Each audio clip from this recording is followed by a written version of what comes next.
Acknowledgements. This audiobook began to take shape from a collection of blog postings for Psychology Today. In fact, it was writing in my Don't Delay blog that I discovered how much I enjoyed writing to communicate ideas outside of formal, scholarly journal articles. I discovered that instead of writing to earn in my Publisher Parish Academy, I was writing to learn, and learning to write in a whole new way.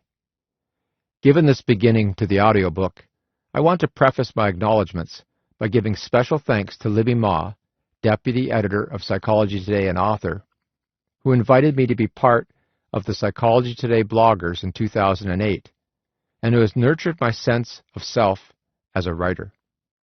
As well, I want to thank Hera Estroff Morano, Editor-at-Large of Psychology Today and author, who, like Libby, has always been encouraging and supportive.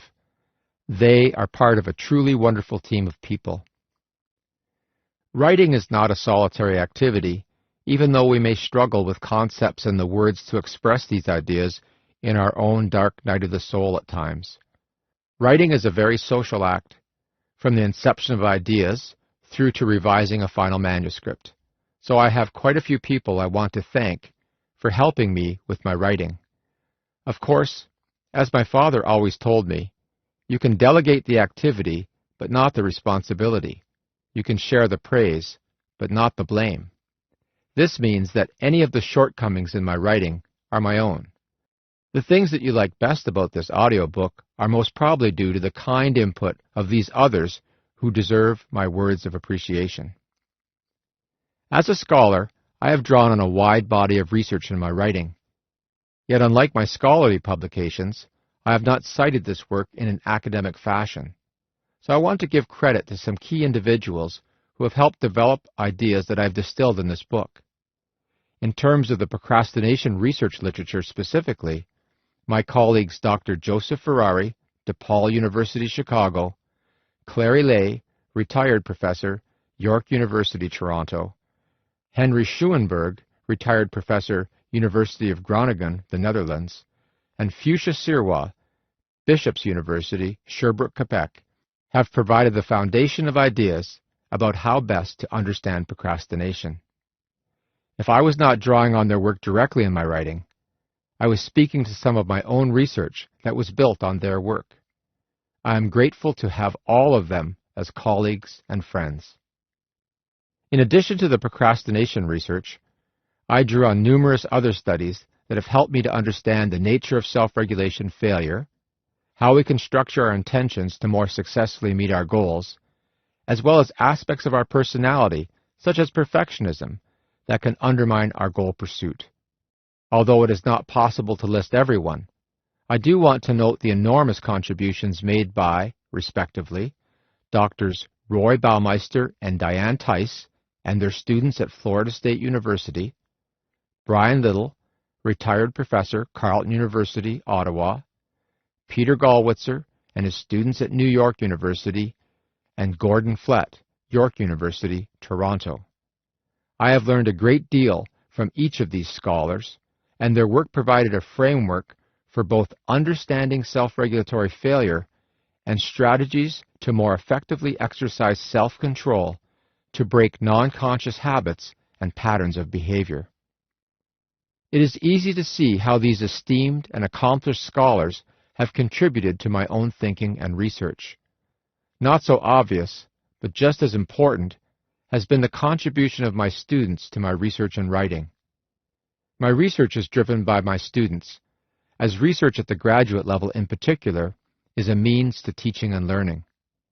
I want to thank all of my students who have participated in procrastination research with me since 1995 as part of the Procrastination Research Group, and I particularly want to identify the important contributions made by Shannon Bennett, Kelly Binder, Alan Blunt, Matthew Dan, Mohsen Hagman, Eric Heward, Jennifer Lavoie, Adam McCaffrey, Rick Morin, Brian Salmon, Matthew Shanahan, Kyle Simpson, and Rachel Thibodeau.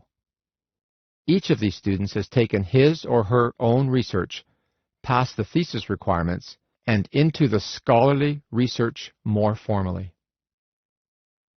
Moving from research results to communicable ideas for others to read is a craft unto itself.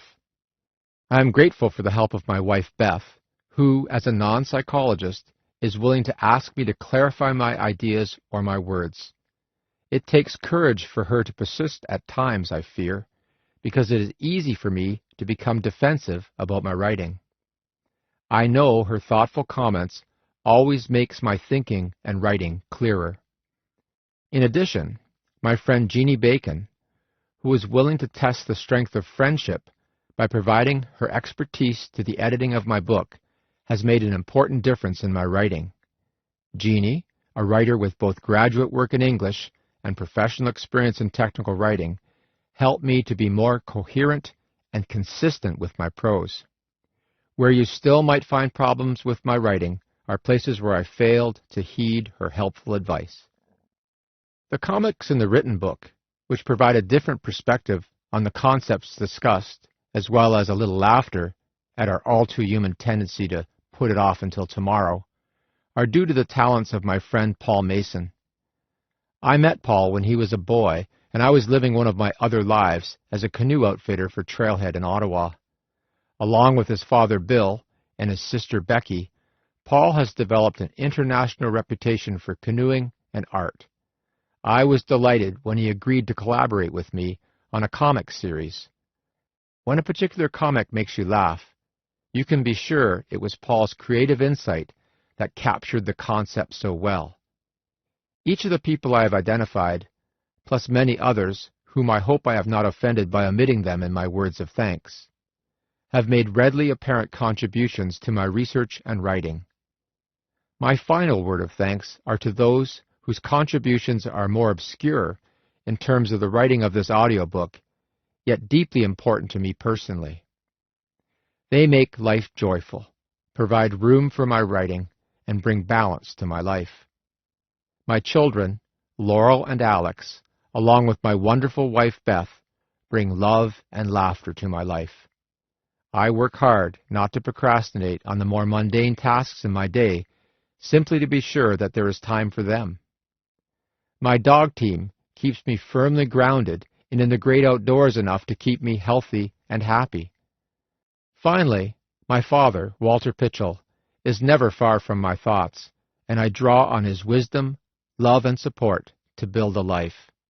Ironically, one of my dad's most often used expressions is, "We'll see what happens," as he waits another day to act. I usually laugh and say to him, "No wonder I study procrastination."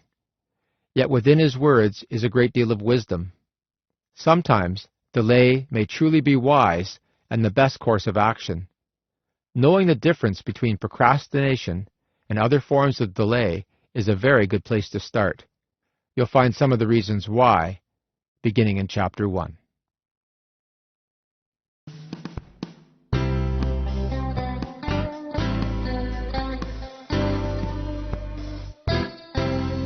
Gildan Media presents Your Coach in a Box, affordable, life-changing audio programs.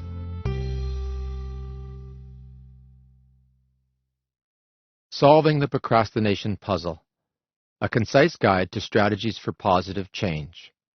Written and read by Timothy A. Pychyl. I have dedicated this book to sabbatical. Sabbatical is a wonderful part of the academic life. It is a tradition where on every 7th year, scholars are given time, uninterrupted by teaching and administrative duties, to read, research, and write. I give thanks for this gift of scholarship, and I dedicate my writing to those at my university and faculty association who preserve this important tradition. Introduction. If you're listening to this, it's probably because you are bothered by procrastination. You may even be listening to this because you are procrastinating right now. You are avoiding some other task. I want to make the time you spend off task right now worthwhile. That is the purpose of my writing. An hour from now, you will be prepared to act differently. You will be prepared to be more successful in your goal pursuit. Are you ready to get started? That is one of my most basic strategies. Just get started. In this audiobook, I explain why this works and summarize the research evidence for such a simple, practical strategy. About this audio program. This is a short audiobook, practical and no nonsense. Although as short as possible, each concept, topic, and issue presented has been carefully researched. I have been researching and writing about procrastination for nearly 20 years. You can learn about my research at procrastination.ca. This website provides access to my research group and academic publications, as well as my I Procrastinate podcast and Don't Delay blog for Psychology Today. I have had millions of downloads of my podcasts and blog entries. Like this audiobook, these resources are research-based but meant to be very accessible for people who do not normally read or listen to psychological research. The key difference between my blog or podcast and this audiobook is the organization of the ideas. The blog and podcast cover a wide variety of important topics, but you would have to spend days reading or listening to get it all. The value of this audiobook is that it is a digest of my research, and most important, this audiobook provides a concise summary of key strategies to reduce procrastination in your life. Why is this audiobook so short? Too often, we start an audiobook, listen to the first chapter or two, and never pick it up again, although we intend to finish it. Among procrastinators, this is a terrible risk. In fact, procrastination is defined by this intention-action gap. I do not want to contribute to this, so I have written a short audiobook.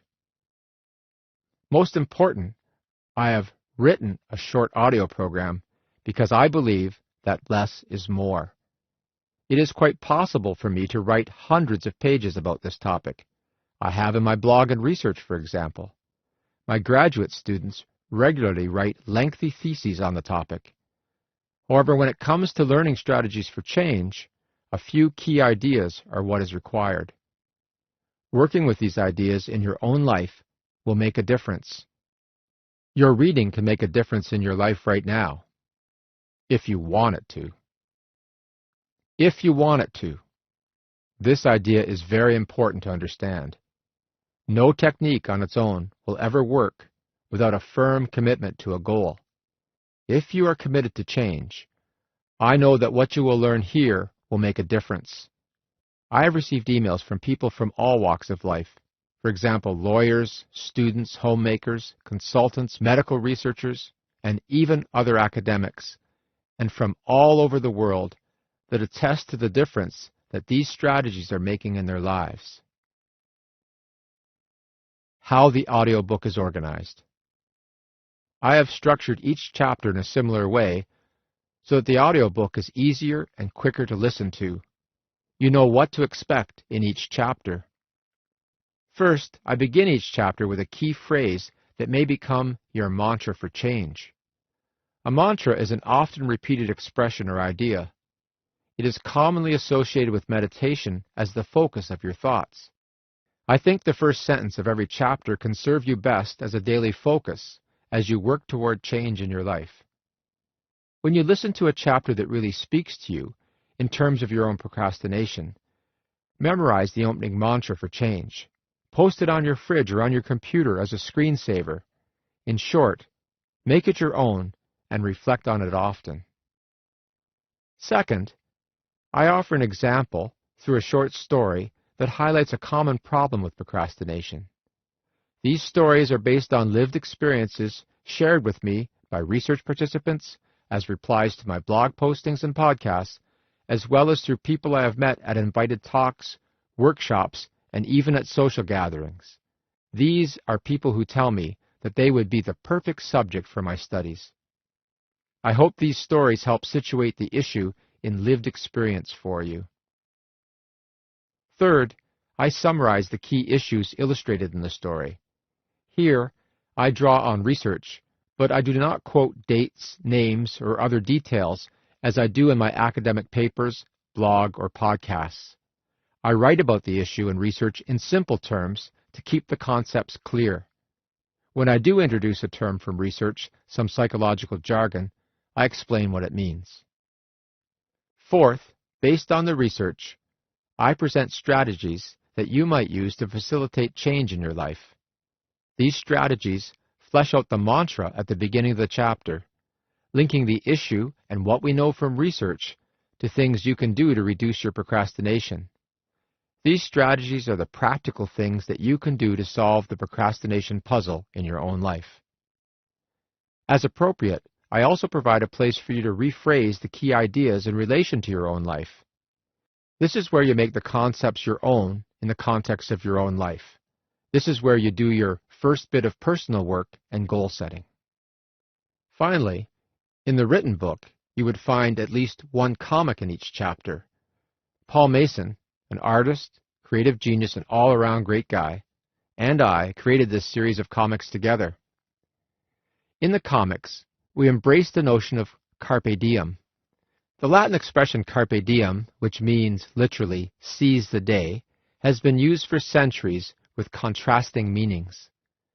For example, it has been used to celebrate and defend procrastination, with a focus on enjoying the moment. Eat, drink, and be merry, for tomorrow you may die. And it has also been used as an admonition, scolding ourselves to focus on the pressing task at hand with expressions such as, make hay while the sun shines. Our comic allows us to laugh at our propensity to put it off, while lamenting the tragedy of our inability to seize the day and accomplish our goals. Laugh or cry, we hope you'll enjoy the situations we portray. Although the context for these comics is college and university life, I think you will find the themes applicable to other life domains. Okay, enough by way of introduction. Let's just get started. What is procrastination? Chapter 1. What is procrastination? Why does it matter? All procrastination is delay, but not all delay is procrastination.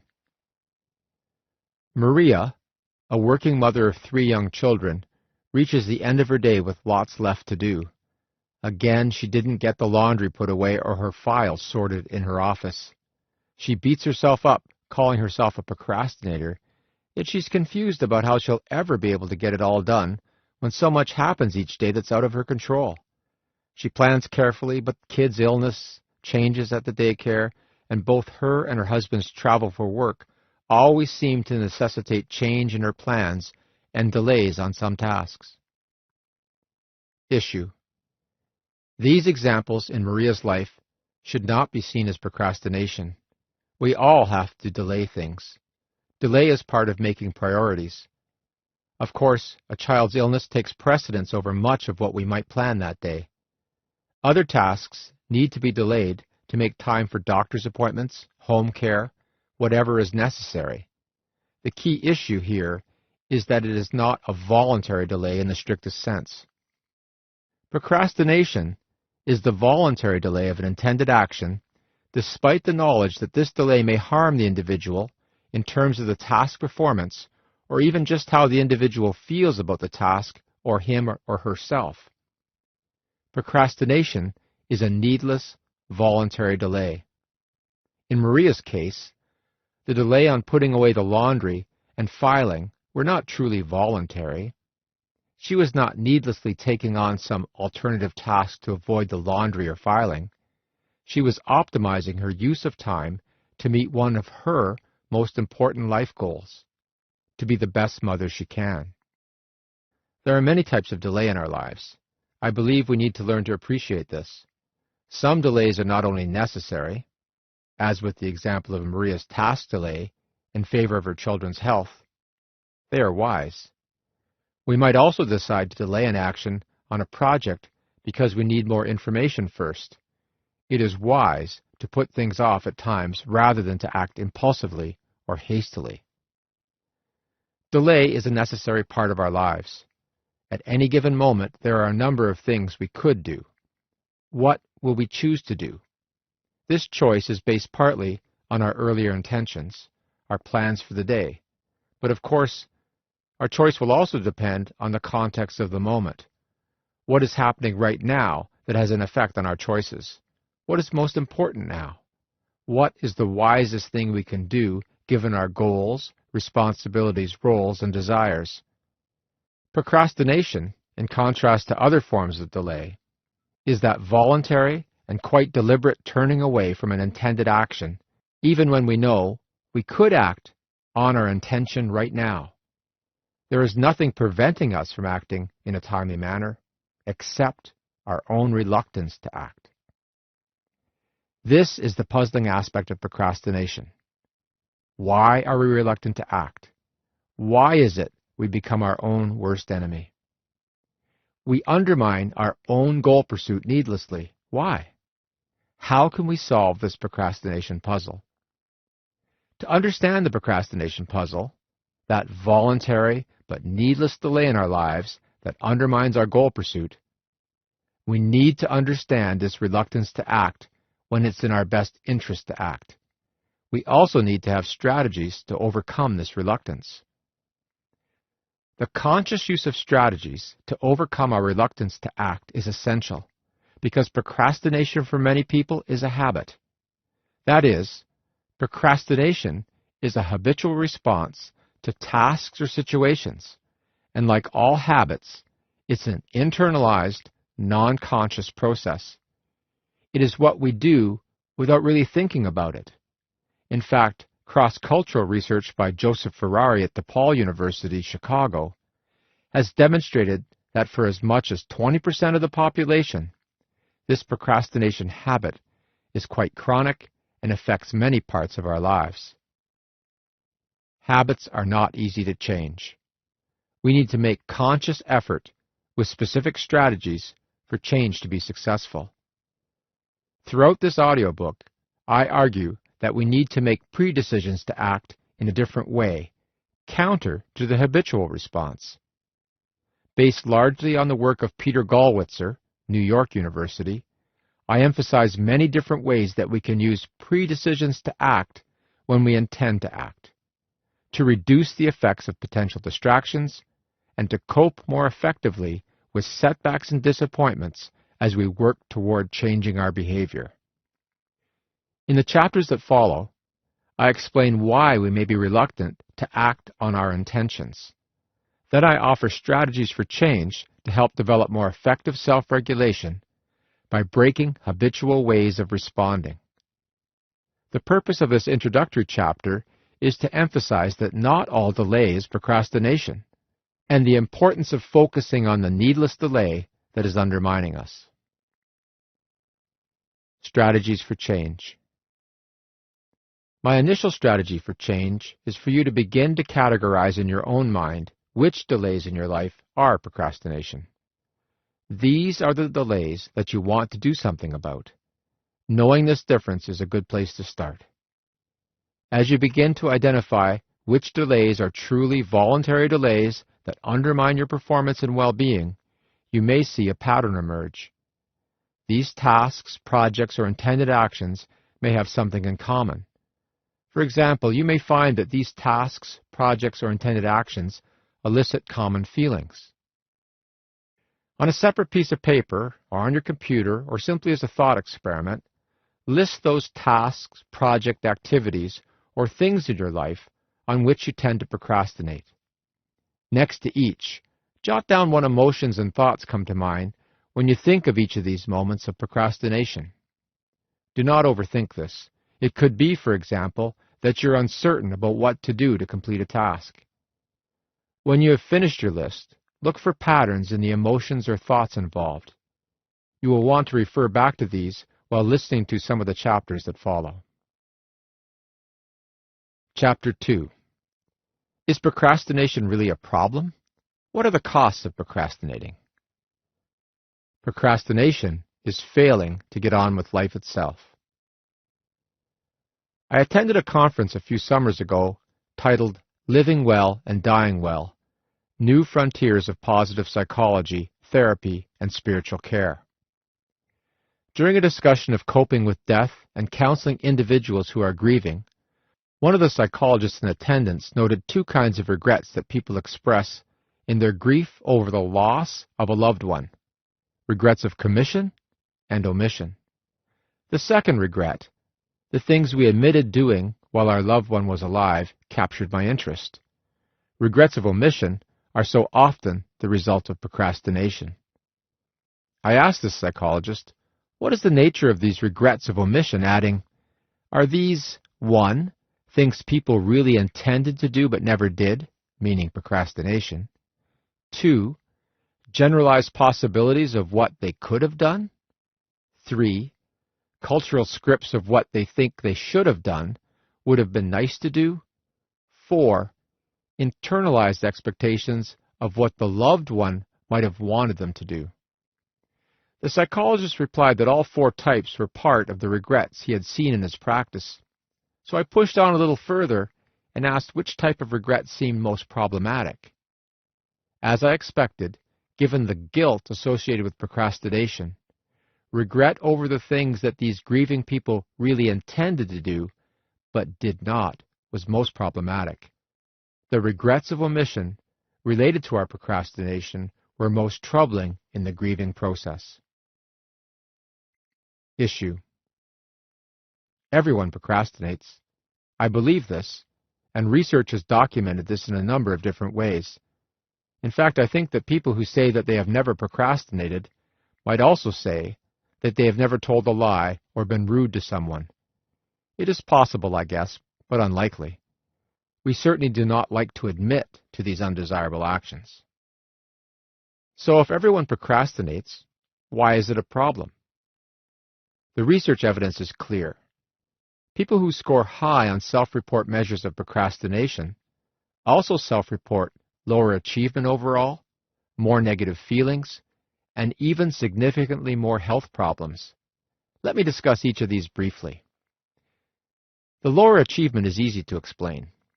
Although we can all remember instances when we procrastinated and did very well, we cherish these memories to make us feel better and to justify even more procrastination. On the whole, procrastination results in less time to do a thorough job. This usually means poorer work overall. A meta-analysis of the procrastination research conducted by Piers Steele, University of Calgary, has shown that procrastination is certainly never helpful and usually harmful to our task performance. The fact that procrastination is associated with more negative emotions, or moods, is puzzling. If we are procrastinating, you would think we'd actually feel better, because we're not doing the tasks we do not want to do in favor of the things we enjoy. At least, that is what you would think we are doing. The thing is, our research shows that even when we are procrastinating, and I mean when we're actually off task, and researchers ask us questions then about our feelings, we do not report feeling happier necessarily. There is a mixture of feelings experienced, including guilt. So on the whole, procrastination does not make us feel that great, and this is particularly true in the long run. Finally, the new research by Pychyl, Bishop's University, Sherbrooke, Quebec, that demonstrates that procrastination actually compromises our health is very interesting. Procrastination seems to affect health in 2 ways. First, procrastination causes stress, which is not a good thing for our health for many reasons. For example, stress compromises our immune systems. Second, chronic procrastinators needlessly delay health behaviors, such as exercising, eating healthfully, and getting enough sleep. This affects our health negatively, particularly over time. Sure, not exercising today or not eating vegetables today is not going to harm us today, but you know how it goes. Tomorrow is the same situation. We rationalize one more day of delay, and before we know it, it has been years of neglected, that is, procrastinated, health behaviors. The results can be devastating, with increased risk for heart disease, diabetes, and other debilitating illnesses that can be prevented with more daily attention to simple but avoided health behaviors. The day-to-day delay on small but cumulatively important tasks affects us in other ways as well. A good example is retirement savings. It's easy to put off saving to another day, but this procrastination costs us in the long run. All of this is true about procrastination. It is seldom helpful, but we can certainly recall when it is, and it is usually harmful to our task performance, psychological well-being, and even our physical health. Although all of these outcomes are negative, this is not what might concern us most about the consequence of procrastination. Procrastination is a problem with not getting on with life itself. When we procrastinate on our goals, we are our own worst enemy. These are our goals, our tasks, and we are needlessly putting them off. Our goals are the things that make up a good portion of our lives. In fact, both philosophers and psychologists have proposed that happiness is found in the pursuit of our goals. It is not necessarily that we are accomplishing anything in particular, but that we are engaged in the pursuit of what we think is meaningful in our lives. When we procrastinate on our goals, we are basically putting off our lives. We are certainly wasting the time we could be using toward our goal pursuit. The thing is, the most finite, limited resource in our lives is time. We only have a finite amount of time to live. Why waste it? Why waste it running away from tasks that we want or need to do? Let's return for a moment to the story I told at the beginning of this chapter. As I listened to psychologists present their research papers and therapists talk about the grieving process, I left each session more convinced of the importance of dealing with procrastination as a symptom of an existential malaise, a malaise that can only be addressed by our deep commitment to authoring the stories of our lives. To author our own lives, we have to be an active agent in our lives, not a passive participant making excuses for what we are not doing. When we learn to stop needless, voluntary delay in our lives, we live more fully. It is time to make a commitment to engaging in your life, achieving your goals, and enjoying the journey. Time is too precious to waste. Strategy for change. One of the most important preconditions for successful change is a deep commitment to that change. You really have to value that change. So I want to focus your attention on the costs of your procrastination to enhance your goal commitment. Take a moment now to think about the list of tasks that you came up with after listening to Chapter 1. Recall that these were the tasks, goals, projects on which you are procrastinating. You may want to add new ones, too, after listening to this chapter and thinking further about procrastination. Next to each of these tasks or goals, note how your procrastination has affected you in terms of such things as your happiness, stress, health, finances, relationships, and so on. You may even want to discuss this with a confidant or a significant other in your life who knows you well. In fact, you may be surprised by what they may have to say about the costs of procrastination in your life. Like tobacco smoke, there are second-hand effects of procrastination of which you may be unaware, including broken promises, unfulfilled obligations, and the added burden to others of picking up the pieces while you are busy with your last-minute efforts. Again.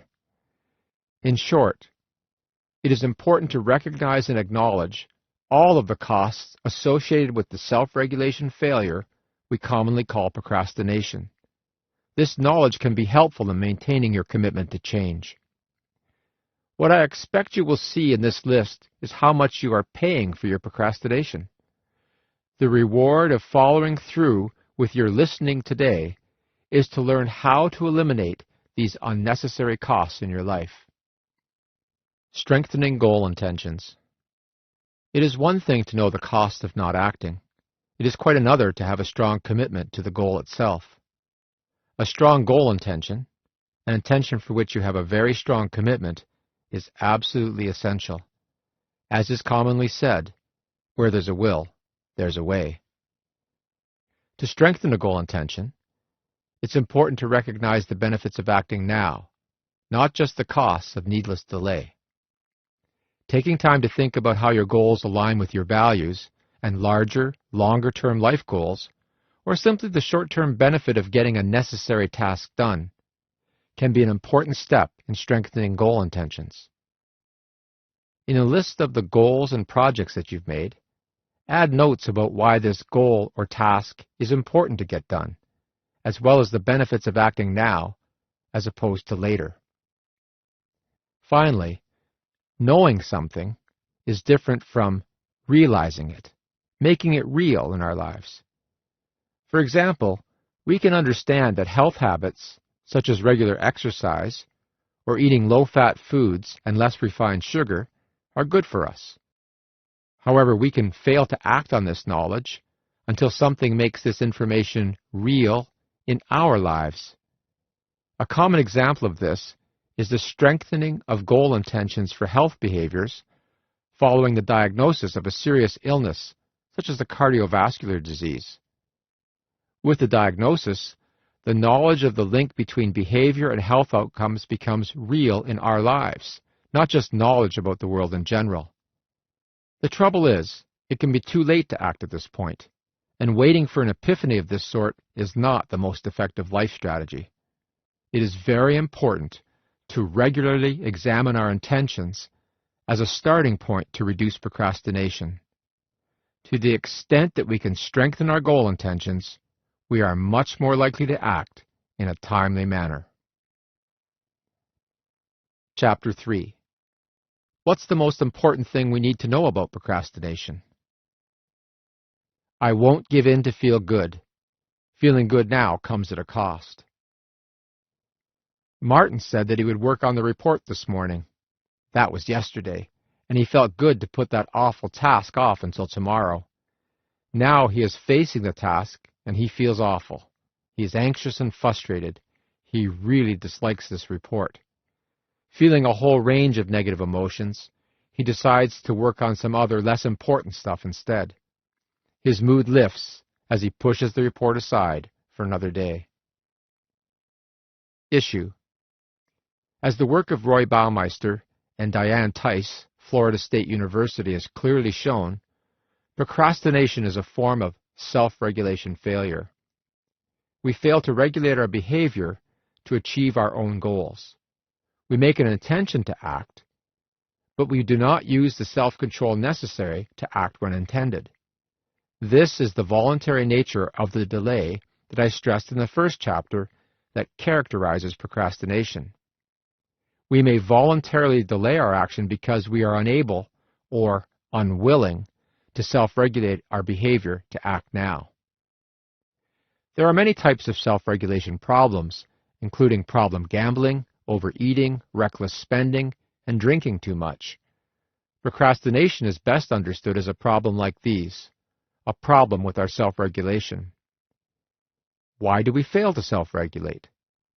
Although there are many factors that contribute to this, the most important thing to understand is that we give in to feel good. That is, we want to feel good now, and will do whatever it takes for immediate mood repair, usually at the expense of long-term goals. When we give in to feel good, we give in to impulsive urges. These urges can take many forms. We might gamble, shop, or eat more than we need, ingest mood-altering substances, or procrastinate, all in an effort to avoid negative emotions. Of course, my focus is on how we use procrastination, needless task delay, to give in to feel good. When facing a task we intend to do, but do not want to, we feel a number of possible negative emotions. We may feel frustrated, angry, bored, resentful, depressed, anxious, or guilty. These emotions may be some of the emotions that you listed in your table at the end of listening to Chapter 1. Generally, we call this task aversiveness. Aversive tasks are things that we all want to put off. They make us feel bad. We do not like doing these tasks. Who really wants to do an aversive task? No one. However, the task may be necessary for us to reach a desired goal. We may not want to do the task, but we need to do it. The key issue is that for chronic procrastinators, short-term mood repair takes precedence. Chronic procrastinators want to eliminate the negative mood or emotions now, so they give in to feel good. They give in to the impulse to put off the task until another time. Now, not faced with the task, they feel better. If you find that you're chronically procrastinating, it may well be that you are running away from negative feelings by putting off your tasks. Of course, this is temporarily rewarding. The moment we put off the task until tomorrow, we feel relief from the negative emotions. And, as you may have learned in a basic psychology course, behaviors that are rewarded get repeated. We are reinforcing our procrastination, and it becomes a problem. Strategies for change. The issue of short-term mood repair in favor of long-term goal pursuit is a crucial one when it comes to addressing our procrastination. It is important to recognize that giving in to feel good is at the heart of self-regulation failure, and it's important to develop strategies for change. I want to begin with the most basic and perhaps least palatable strategy that I can think of in relation to giving in to feel good. That is, when faced with a task where our natural inclination is to say, "I'll do this later," or "I'll feel more like this tomorrow," we need to stop and recognize that we are saying this in order to avoid the negative emotions we are feeling right now. Knowledge is power in this regard. First and foremost, we need to recognize that this task makes us feel awful, and what we're trying to do is run away from these feelings. Of course, this takes a certain amount of emotional intelligence. This type of intelligence is not related to the size of our vocabulary or the ability to do arithmetic. Emotional intelligence is the ability to effectively identify and utilize emotions to guide behavior. Recent research has shown that lower emotional intelligence is related to more procrastination. But the good news is that we can increase our emotional intelligence. We can learn to more effectively perceive, understand, and regulate our emotions. This is very important in terms of more effective self-control. In any case, based on what I know about procrastination, it seems clear that most people who procrastinate are emotionally aware enough to recognize that some tasks make them feel awful, and that they are procrastinating to escape these emotions. What may require further focus and strengthening is the ability to regulate emotions, or at least some commitment not to take the path of least resistance, that is, not to give in to feel good. What we really need to do is to come to terms with our negative feelings about a task. We need to find a way to cope with these negative feelings so that we can continue to pursue our intended goal. The question is, how? While I was writing this book, Ivy, a podcast listener, wrote to me to say that she had developed some of her own mantras related to the I Procrastinate podcasts. Here's what she developed on this topic. Don't give in to feel good. Step on up to what should. I like this type of mantra or slogan, as you know. It can help us focus more on changing our procrastination habit. Ivy's mantra could easily replace the one I offered at the beginning of this chapter. This tough strategy is immediately effective as a first step. We have to suck it up, as they say. Yes, we are feeling awful about the task at hand. We would rather run away, give in to feel good. However, the first step at the moment of procrastination is to stay put. If you turn away in an effort to make yourself feel better, it's over. Certainly, staying put and dealing with these initial negative emotions is not the whole solution, but it's an absolutely necessary first step. The key to success with this emotional experience is to be prepared. I will explain just why I'm urging you to prepare in a certain way later. For now, I just want you to think about the following as your first step in an anti-procrastination strategy. Think. If I feel negative emotions when I face a task at hand, then I will stay put and not stop, put off a task, or run away. This if-then format of an intention has been labeled an implementation intention by Peter Gallwitzer of New York University. I will have more to say about implementation intentions in a later chapter. At the moment, the key thing is that you need to internalize this implementation intention in order to take a first step related to the negative emotions that are associated with procrastination. Although I think most of us have to recognize that we might very well have to just experience the first moments of these negative emotions, we do not simply have to take a tough guy approach and suck it up to succeed. There is another, gentler approach we can take. Essentially, it comes down to choosing the emotions on which we will focus. For example, although the dominant emotion at the moment may be fear, we may have fear. The key thing is that we do not have to be our fear. We can acknowledge this fear, but choose to continue to pursue our goals working from some other part of ourself. Parker Palmer, one of my favorite educational writers, speaks of this as working from some other part of our inner landscape. Our inner landscape, the psychology of self, is more than the fear we may be experiencing. It also includes our curiosity, our desire to succeed, and another very strong emotion, our interest. If we choose to acknowledge our fear, but find the courage to be, in spite of this fear, to work from another part of our inner landscape, we may more successfully stay put and stay on task. We will not give in to feel good. We will have made the first step toward beating procrastination. Of course, we are quite expert at finding reasons not to persist like this. In the face of negative emotions, we might even try to justify why we want to run away. We will not acknowledge our fear or frustration. We might simply think, I'll feel more like doing this tomorrow. We probably won't. I think we all know this deep down. This is part of the strangely puzzling nature of procrastination. We have become our own worst enemy, and we even know how to lie to ourselves. Emotionally, we are giving in to feel good, while justifying this choice by thinking, I'll feel more like doing this tomorrow. No, we won't. In the next chapter, I explain why. Chapter 4. Why we won't feel like it tomorrow. I won't feel more like doing it tomorrow. To introduce this chapter, I want to share a story I received from a reader of my Psychology Today blog. It clearly illustrates the problem of tomorrow. This reader said that the issue of feeling more like it tomorrow was reminiscent of a sign in a butcher's shop window in her grandparents' village in Poland.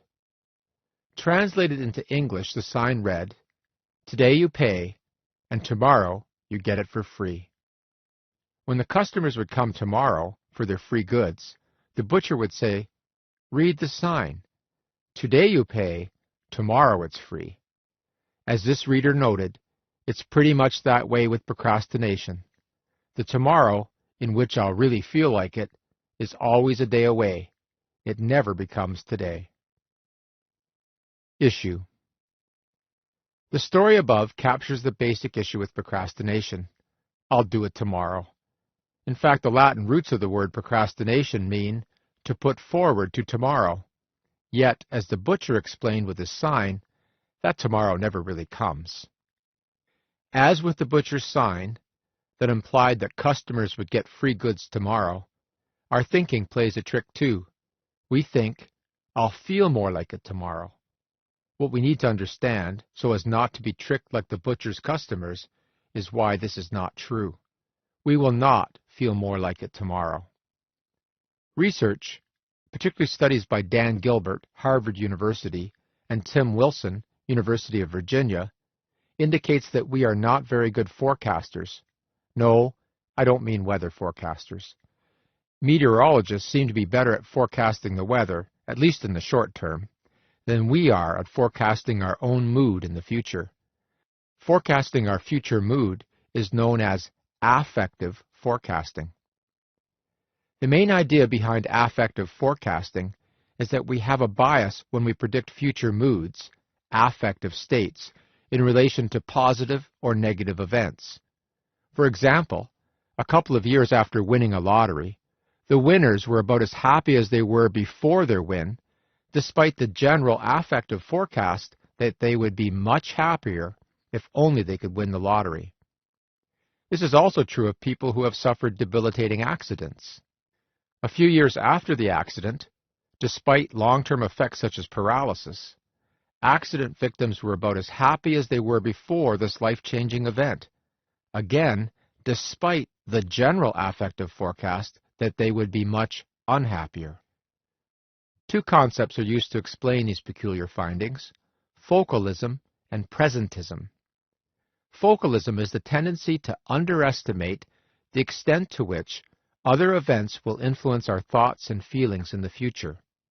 Presentism, as you might guess, addresses the fact that we put too much emphasis on the present in our predictions of the future. Taken together, this means that we focus on our current situation and how we feel now, without enough consideration about the future situation, what might happen, and how we might feel then, or have in similar situations in the past. Here are some common experiences of this. If we go grocery shopping after a meal, we will generally underestimate how much we will eat in the week ahead and buy less. Addicts who have just ingested their drug of choice will underestimate how much they will crave the drug later. Irrationally, we think how we are feeling now is how we will feel later. The most astonishing thing about this is that it's true for simple things like current and future hunger states. How is this related to procrastination? We need to consider what this human bias in affective forecasting means to our understanding of procrastination. By this point, the argument may be apparent. In making an intention for future action, we focus on our current affective state with the mistaken assumption that our affective state at the point we expect to act on our intention will be the same as it is now. The real catch here is that when we intend a future action, our affective state is often particularly positive. Why? There are two reasons. First, because we are putting off action until the future, we get the reward that we discussed with giving in to feel good. We feel good now that the intention is for future action. At the very least, we feel relief that we are not on the hook to act now. Second, we are imagining ourselves engaged in some future action that we perceive will make us happy. This is pleasant in and of itself. Health behaviors are good examples here. If we intend to go for a run tomorrow, we feel good about ourselves for making such a proactive, health-related intention. Good for us. Our current affective state is positive, and we incorrectly forecast that our affective state tomorrow, at the intended time of the run, will be the same. There is nothing like a righteous intention now for action later to make us feel good. I'll run tomorrow. I'll do that assignment tomorrow. I'll write that report later. Happiness now, pay later, or not, as the case may be. Unless we can get better at mental time traveling, where we can set intentions with clearer knowledge about how we will feel about taking action in the future, we will continue to be predictably irrational with our procrastination. Strategies for change. We need a two-pronged approach to increase the likelihood that we will act on our intentions. One strategy is time travel. The other is to expect to be wrong and deal with it. Strategy number 1, time travel. As numerous psychologists who study affective forecasting have advocated, we need to use mental images of the future more often and more accurately. We need to represent the future as though it were happening in the present. For example, a person who is procrastinating on saving for retirement might imagine, as vividly as possible, living on his or her potential retirement savings. To make a future image like this one more concrete and accurate, it may be important to set out some numbers for a budget and to take into account the reality of the need for and increasing expense of healthcare in old age. This time travel can help make our predictions of the future more accurate and motivate us to take more appropriate action now. Unfortunately, I'm not that confident that this approach will work for many people. First, it is possible that we will put off this planning task itself, a form of second-order procrastination. Second, even if we do this task, the initial emotional response, for example, fear, will most likely wear off quickly, and more important, the fact that retirement is so far away may still result in us discounting its importance and delaying our savings further. Strategy number 2. Expect to be wrong and deal with it.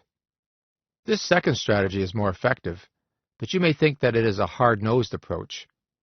In this case, rather than trying to change what seems to be a deeply ingrained bias in human thinking by improving our affective forecasts, I think we should simply learn to expect to be wrong and go from there. We do this every day with respect to weather forecasts, and most recently, we've been learning to do this with ridiculously inaccurate economic forecasts.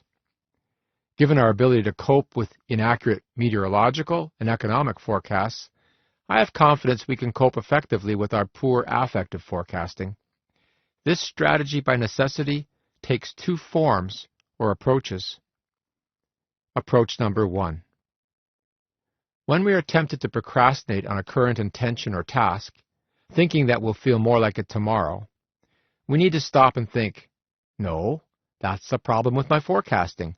There is a good chance I won't feel more like it tomorrow. And it's important to add the following. My current motivational state does not need to match my intention in order to act. This is a common misperception about goal pursuit. We believe that we have to actually feel like it. We don't. And with many of the tasks in our lives, we won't feel like it. Ever. The thing is, our motivational state does not need to match the intention. We can do something even if we don't feel like it. Parents spend a lot of time explaining this to their children. Here is another example. Much as we might prefer a sunny day to go out for a run or a bike ride, we can put on rain gear and get outside. In fact, successful athletes do this every day. They are not fair weather trainers. The weather does not have to match the activity. We can cope with what we get and still act as intended. Similarly, acknowledging that our motivational state is neither necessary nor sufficient to ensure action, we can simply remind ourselves of our personal goals, a form of self-affirmation, and just get started. Progress will fuel well-being and enhance goal attainment. I have more to say on this in Chapter 6. Approach number 2. When we set an intention to act tomorrow, and tomorrow comes, expect that you probably will not feel overly enthused to get started. Given that our intention was made yesterday or much earlier, with the optimistic mood that comes with having a plan, we'll probably feel less happy than we expected with the reality of the task now at hand. Again, this is all part of our biased affective forecasting. Now, the thing to do is to remember that this is a transient mood and think through all of the issues raised with approach number 1, particularly how your motivational state does not need to match the task for you to get started right now. This is tough love with oneself, I suppose. Certainly, many of us have heard this advice as we were growing up. It was couched in the terms of maturity and the responsibilities of adulthood. These were often expressions of tough love, too. This was advice from adults in our lives who are trying to nurture fortitude and realism with respect to willpower. In sum, the strategy I'm advocating for dealing with our bias toward thinking we'll feel more like it tomorrow is knowing that this is a common problem with being human. We are not very good at predicting how we will feel in the future. We are overly optimistic, and our optimism comes crashing down when tomorrow comes. When our mood sours, we end up where I started in the last chapter, giving in to feel good. We procrastinate. The problem is pretty obvious, as is the solution. Let go of the misconception that our motivational state must match the task at hand. In fact, social psychologists have demonstrated that attitudes follow behaviors more than, or at least as much as, behaviors follow attitudes. When you start to act on your intention as intended, you will see your attitude and motivation change. This gets me a little bit ahead of my story, however. For now, let's keep the focus on the mantra for this chapter. I won't feel more like doing it tomorrow. Chapter 5. Excuses and Self-Deception. How our thinking contributes to our procrastination. I need to be aware of my rationalizations. Alan lamented his procrastination to anyone who would listen, but nothing seemed to change. His friends recognized him as the master of excuses, although Alan didn't acknowledge his own hidden talents here. He was truly the Teflon guy when it came to being accountable, even to himself. Nothing stuck to him. There was always an excuse for waiting another day, and there is always an excuse for being off task. It's not due for weeks. I can do that work in a few hours. I work better under pressure. Of course, another day always became another, and soon weeks or months passed without progress. Why couldn't Alan see how he was just rationalizing this needless delay? Issue. In addition to understanding our basic impulse to give in to feel good, as discussed in Chapter 3, and not really feeling more like doing it tomorrow, as we discussed in Chapter 4, we need to consider some of the biases in our thinking. There are a number of very important issues to consider, including the human tendency to 1. Discount future rewards in relation to short-term rewards, 2. Underestimate the time things will take and overestimate how much we can do, 3. Prefer tomorrow over today, 4. Self-handicap to protect self-esteem, 5. Think irrationally about the task at hand and our ability to accomplish the task, and 6. Manufacture our own happiness by changing our thinking to be consistent with our behavior. Books have been written about each of these topics, but true to the digest nature of this audio program, and the promise to provide you with what you need now, I have summarized each of these problems in the sections that follow. Of course, this is followed by strategies for change. Discounting future rewards over short-term rewards. Future rewards, particularly those in the more distant future, seem smaller in size. It's as if we're looking at a picture of a distant mountain and assuming that it's actually small. We do not seem to have perspective for size when time is involved. This is the notion of discounting future rewards, also known as temporal discounting. The problem is that future rewards seem less attractive to us than immediately available ones. I guess this should not surprise us too much. From an evolutionary perspective, a bird in the hand is worth 2 in the bush. Our brains seem programmed to prefer immediate rewards. This Stone Age brain is not so adaptive in our modern world, where we need to meet distant deadlines by doing things today. The planning fallacy. It is also human nature to be overly optimistic. We assume we can get more done in less time than is reasonable, and we assume tasks will take less time than they usually do. This is at the heart of the issue. We are not really thinking about how long things usually take based on past experience. We focus on the singular event we are facing without taking into account distributive information about experience or similar events. What results from this optimistic bias is poor planning. Self-handicapping to protect self. To self-handicap is to provide an excuse for oneself. For example, if you were to wear weighted shoes and have a running race with a friend, your ability or competence as a runner would never come into question. If you lose the race, it is the fault of the handicap, the heavy shoes. If you win the race, however, that is extraordinarily meritorious. It is win-win for the individual's sense of self. Certainly, self-esteem is never threatened. A similar situation can arise with procrastination. To the extent that we delay work on a task to the last moment, we can be creating another form of self-handicapping. As with the running race, a task done at the last minute can be excused if not done well because it was done in such a short amount of time. And, of course, if the task is done very well, it looks exceptionally good for the individual. This implies that the needless delay of a task that we defined as procrastination may in fact fill a need. It can protect self-esteem, and experimental research by Joseph Ferrari, DePaul University, indicates that chronic procrastinators in particular prefer not to have feedback about self if they have the choice. Of course, delay of this sort has begged the question of whether this is truly procrastination at all, because it can be seen as a strategic use of delay.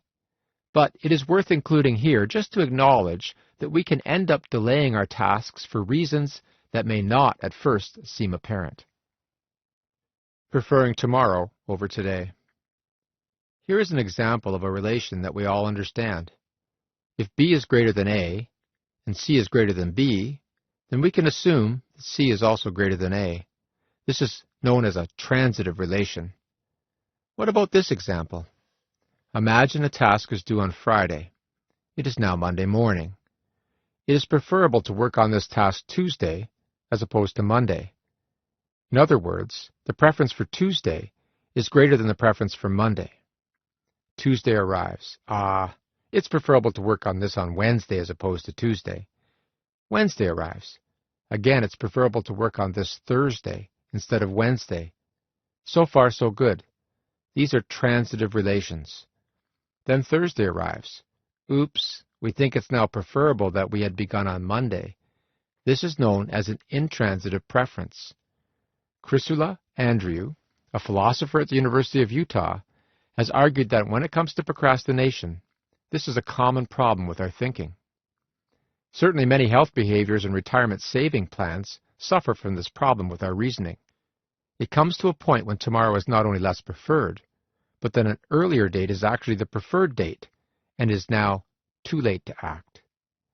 Many of us know this relation from experience. Studies from our research group also bear this out. We get a reversal of our preferences that makes for an intransitive preference structure. The problem is that the intransitive nature of this preference structure works against us in the long run. Tomorrow is not as preferable as we once thought. Our irrational thoughts. We often believe things to be true that are not. We do not challenge these beliefs with any reality testing, so they persist. For example, we might believe that we cannot make any mistakes, or that we have to be able to answer any and every question after a presentation. We might believe we need to be perfect. We might think that our whole self-worth is dependent upon our career success. All of these are examples of irrational thoughts, and they are common and problematic. They can lead us to experience very negative emotions, and they can provide an excuse for not trying.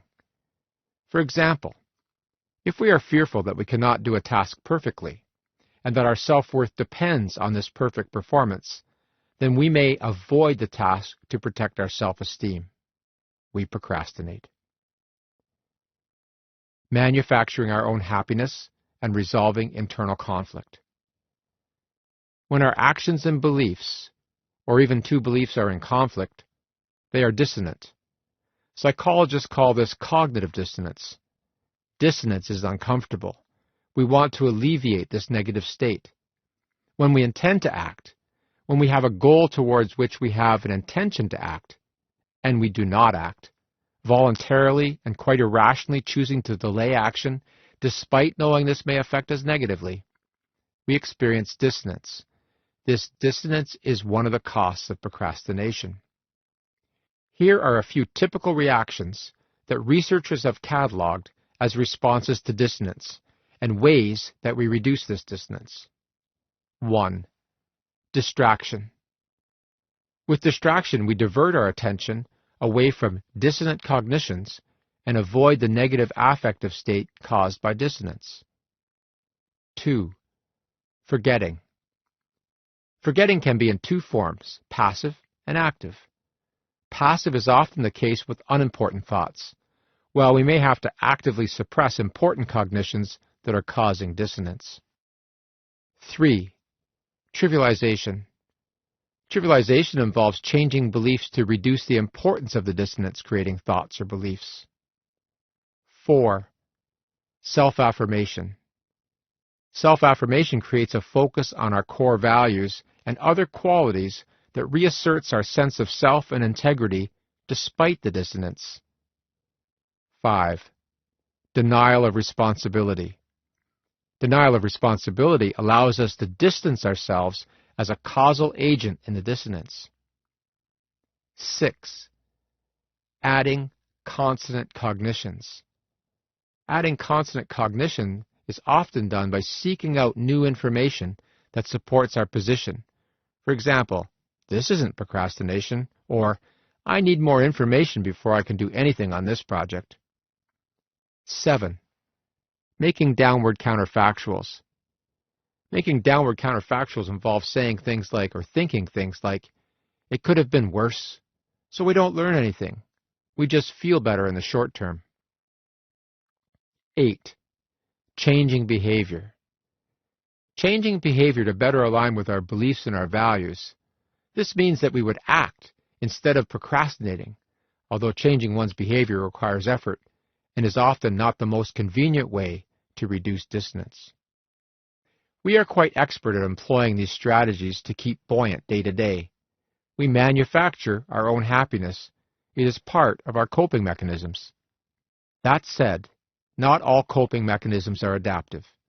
Quite consistently, research has demonstrated that techniques like distraction, forgetting, trivialization, and denial of responsibility are emotion-focused strategies that are not nearly as effective in the long term as planful problem-solving strategies. Yes, we have to take care of our emotions, but this cannot be where the coping stops. If it is, that is just another instance of giving in to feel good, and we will pay in the long run if this is our dominant short-term strategy. The myth of the arousal procrastinator.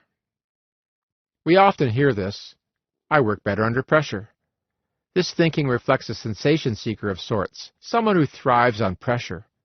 The thing is, our research has shown that this is a myth, at least for the majority of people. Sensation seeking is not related to procrastination, and time pressure typically results in more errors.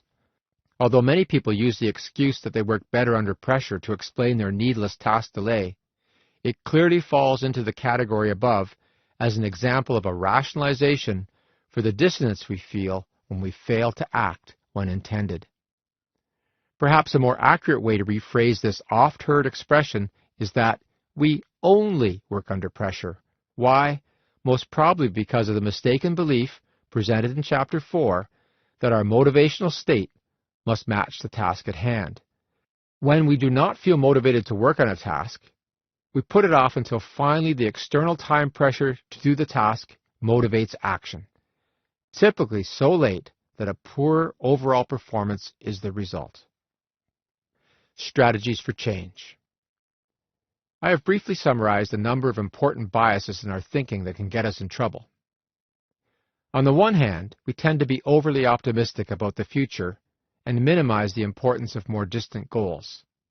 On the other hand, when it finally comes down to doing something, we prefer tomorrow over today and make excuses about not working to make ourselves feel better. Given these psychological processes, change here is not a simple thing, but it is possible. Knowledge is power. Recognizing that it is human nature to have these biases, and more important, identifying specifically what we tend to do can be the beginning of change. For example, if we typically say something like, it's not that important, trivialization of the goal, or there's lots of time yet, so I prefer to do it tomorrow, planning fallacy and intransitive preferences, we can learn to make these flags or signals for change. By flag or signal, I mean that as soon as we say something like, there's lots of time, I can do this later, it acts as a trigger or stimulus for a new response. Remember the earlier example of this as an implementation intention? If we say, it's not that important, then we stop and remind ourselves that this is a form of self-deception, a bias in our thinking, and we just get started on the task instead. This form of implementation intention puts a cue in the situation, even in our thinking, to help us break a habit. The thought becomes the stimulus for a different response. We break our habitual way of responding. We begin to break that pernicious procrastination habit. The takeaway for this chapter, in terms of what you might do now, is to make a list of the things that you commonly say or do to justify your procrastination. You may need to compile this list over the next few days or weeks. The key thing is to learn to recognize how you are reasoning and rationalizing the voluntary, unnecessary delays in your life. Each of these statements can become your own flags to signal a new response. If these are your typical rationalizations or excuses for needless task delay, what will your new response be? In the next chapter, you will see that I think the important step is just get started. So my standard implementation intention is, if I say something to myself like, "Oh, I'll feel more like doing this tomorrow," I will catch myself in this self-deception and add, "Then I'll just get started on the task instead." It works. You'd be surprised. In the next chapter, I explain why. In the next chapter, I explain why. Chapter 6. The Power of Getting Started. Just get started. I don't have to look very far for a story about this topic. My own life supplies many examples daily.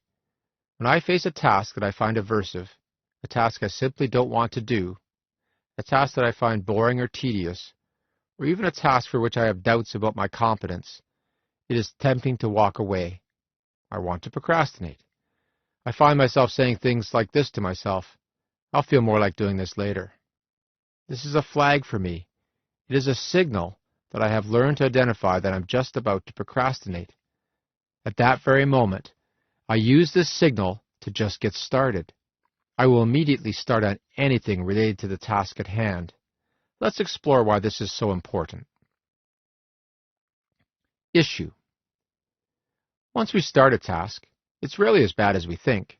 Our research shows us that getting started changes our perception of a task. It can also change our perception of ourselves in important ways. In a series of studies, my students and I used electronic pagers to gather what is called experience sampling data.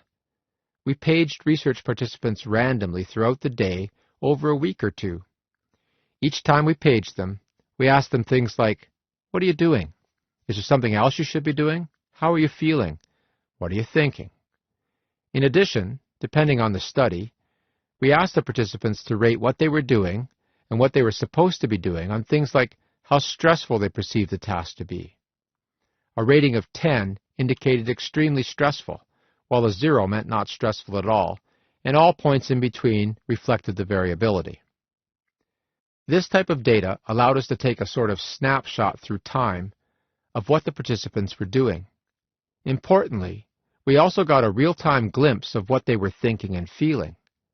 Some of our findings were expected. Some surprised us.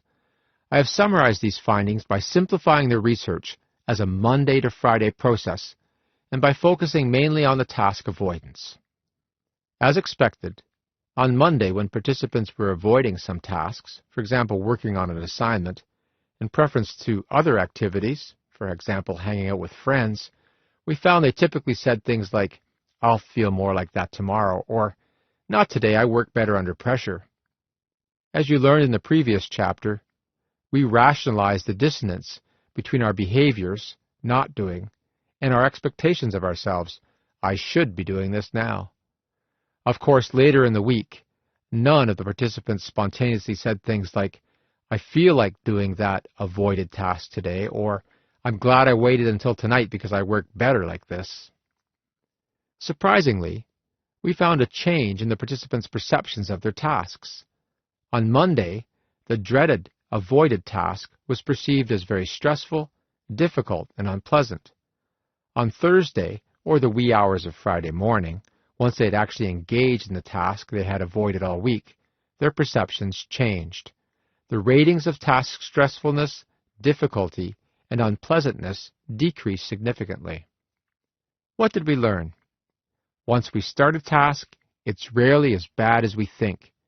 In fact, many participants made comments when we paged them during their last-minute efforts that they wished they had started earlier. The task was actually interesting, and they thought they could do a better job with a little more time. Just get started. That is the moral here. Once we start, our attributions of the task change. Based on other research, we know that our attributions about ourselves change too. First, once we get started, as summarized above, we perceive the task as much less aversive than we do when we are avoiding it. Second, if we do not finish the task, we have done something, and the next day, our attributions about ourselves are not nearly as negative. We feel more in control and more optimistic. You might even say we have a little momentum. Research by Ken Sheldon, University of Missouri, Columbia, also demonstrates that progress on our goals makes an important difference. Progress on our goals makes us feel happier and more satisfied with life. Interestingly, positive emotions have the potential to motivate goal-directed behaviors and volitional processes, for example, self-regulation to stay on task, that are necessary for further goal progress or attainment. Very clearly, we can see how, if we prime the pump by making some progress on our goals, the resulting increase in our subjective well-being enhances further action and progress. Of course, this simple advice is not the whole solution to the procrastination puzzle, but it is a crucial first step towards solving it and decreasing our procrastination. In the next chapter, I take us past this initial step. Strategy for change. When you find yourself thinking things like, I'll feel more like doing this tomorrow. I work better under pressure. There's lots of time left. I can do this in a few hours tonight. Let that be a flag or signal or stimulus to indicate that you are about to needlessly delay the task, and let it also be the stimulus to just get started. This is another instance of the if-then type of implementation intention. I've raised the notion of an implementation intention a few times already, but I've not provided details about what it is. As defined in the Well-Developed Psychology of Action created by Peter Gallwitzer, University of New York, an implementation intention supports a goal intention by setting out in advance when, where, and how we will achieve this goal, or at least a sub-goal within the larger goal or task. It is not as effective to make ourselves a to-do list of goal intentions as it is to decide how, when, and where we're going to accomplish each of the tasks we need to get done. There's an accumulating body of research by Peter Gallwitzer and his colleagues that demonstrates the efficacy of implementation intentions for initiating behaviors, including following through on the intentions to take vitamins, participating in regular physical activity after surgery, and acting on environmentally minded intentions, such as purchasing organically grown foods. In short, implementation intentions are a powerful tool to move from a goal intention to an action. As I have outlined in earlier chapters, these implementation intentions take the form of if-then statements. The if part of the statement sets out some stimulus for action. The then portion describes the action itself. The issue here really is one of predecision. We are trying to delegate the control over the initiation of our behavior to a specified situation without requiring conscious decision. If I say to myself things like, I'll feel more like doing this later, or I don't feel like doing this now, then I will just get started on some aspect of the work. Notice that we are not using the famous Nike slogan of just do it. It's about just getting started. The doing it will take care of itself once we get going. If we think about just doing it, we risk getting overwhelmed with all there is to do. If we just take a first step, that is much easier. As a strategy, you may find that you have to just get started many times throughout the day, even on the same task. This is common. Even in meditation, we have to gently bring our attention back to our focal point, whatever that may be, for example, our breath, a mantra. The thing to remember is that just getting started may happen many times in a day. All of our procrastination gets stopped short when we just get started. It's not the whole solution by any means, but it is a huge and crucial first step. As is commonly said, a job begun is a job half done. It is tempting to run away from this strategy, to criticize it because it's exactly your problem. You're not able to get started. Not so. You think you're not able to get started, probably because you're focused on your feelings, which are negative, and you are thinking about the whole task, about getting it done, as opposed to getting started. The trick is to find something that you can get started on. Keep it really simple. Keep it as concrete as possible, too. Research by Sean McRae, University of Constance, and his colleagues has shown that thinking abstractly about our goals leads us to believe that they are not that urgent or pressing. More concrete thoughts about your goal or task, more concrete plans, lead to more timely action. In other words, more concrete plans will help you just get started. An implementation intention helps you get started. It is your pre-decision so that you do not get caught up in thinking, choosing, deciding. You've already made the decision. Now is the time to act. Here is a common example from an academic context. When facing a writing task, perhaps a term paper, it is possible to just sit and stare at a blank computer screen. As you do, anxiety builds, and pretty soon you're giving in to feel good. You're away from your desk another day, and guilt is building fast. So, instead of staring at the blank screen, start typing. Start with a title page. Put your name on it. Add the title if you know it, at least something as a working title. Begin your reference page if you are still not ready to write. Begin jotting down ideas about what you would write about if you could write. You do not have to write sentences, but you can if they come. The thing is, you are now actually working on the task. It is rough, but everything begins that way, rough. Carpenters rough frame houses. Sculptors carve and shape rough surfaces into smooth ones. Farmers disc and harrow rough, plowed fields into fields ready for planting. We are always starting somewhere to work toward the finished product. The other way to think about this is the old saying that a journey of 1,000 miles begins with a single step. Take that first step. Just get started. It can make all the difference. Honestly, if you're not ready to make this first step to just get started on a day-to-day, moment-to-moment basis, then you should stop listening now. You're not committed to change yet, and nothing else I have to say will matter in your self-change. Don't get me wrong, I'm not trying to discourage you. I'm just being honest. I will tell you more about other strategies, the role of willpower, and even the effects of our personalities on procrastination in upcoming chapters. But you must know that it will always come down to that precipitous moment when you just get started. It will always come down to that movement from not doing to doing. For tasks that we would rather avoid, this is a difficult but wonderful moment. So we are back to where I began the chapter, with the mantra, just get started. To this, I've added a couple of other phrases that you might want to use as your own personal mantra. These are, prime the pump, a job begun is a job half done, and a journey of 1,000 miles begins with a single step. In closing this chapter, I'd like you to pick a task or a goal that you're procrastinating on and that is really bothering you. Write down as many of the subtasks that you think of that are required to get this task done.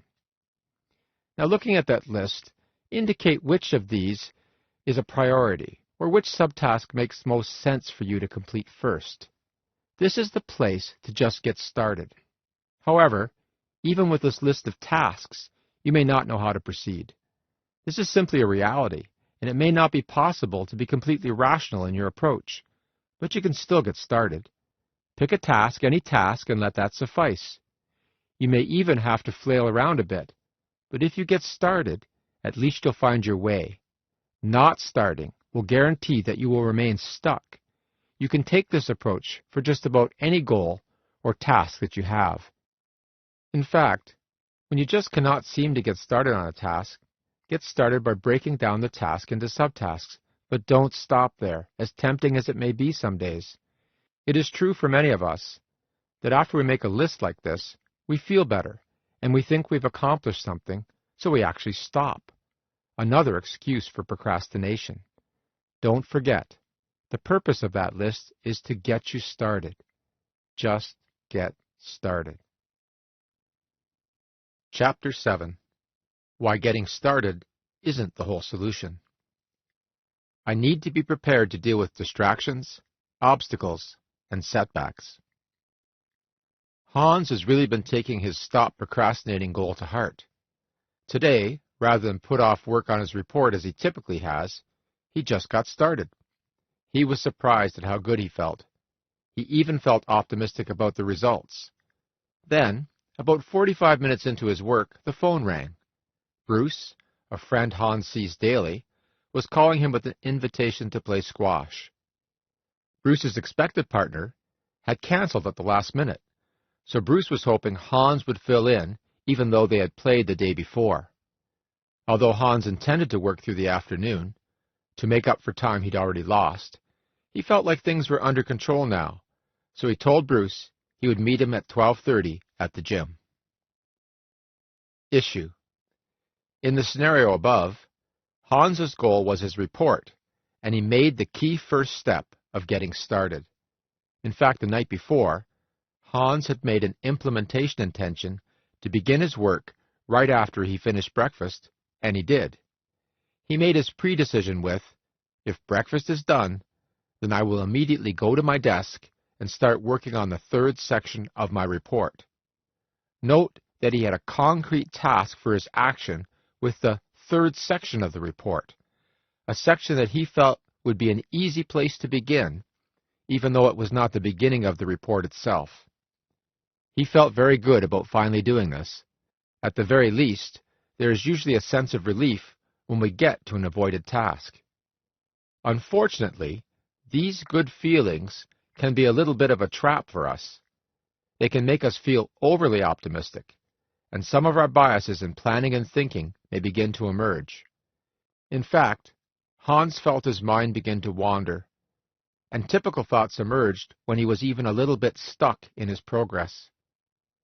At one point, when he hit a tough spot in the writing, he caught himself thinking, that's enough for today. I'll feel more like doing this part tomorrow.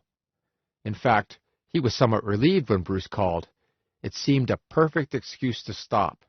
Certainly exercise is important in life too, he thought. What this means in terms of more successful goal pursuit is that we have to recognize other points at which we typically abandon our goal pursuit. We have to be prepared to address each of these as they arise. Otherwise, we'll fall back into habitual ways of responding. If you tend to procrastinate more often than you like, then your habitual response will be to find some way to avoid the task at hand. Procrastination is not just a failure to get started.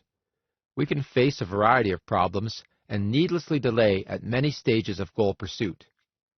Our feelings may still threaten to derail us. Distractions abound, and it's easy to replace one intention with another, even if just for a minute. And in all of this, we can find ways to justify this to ourselves.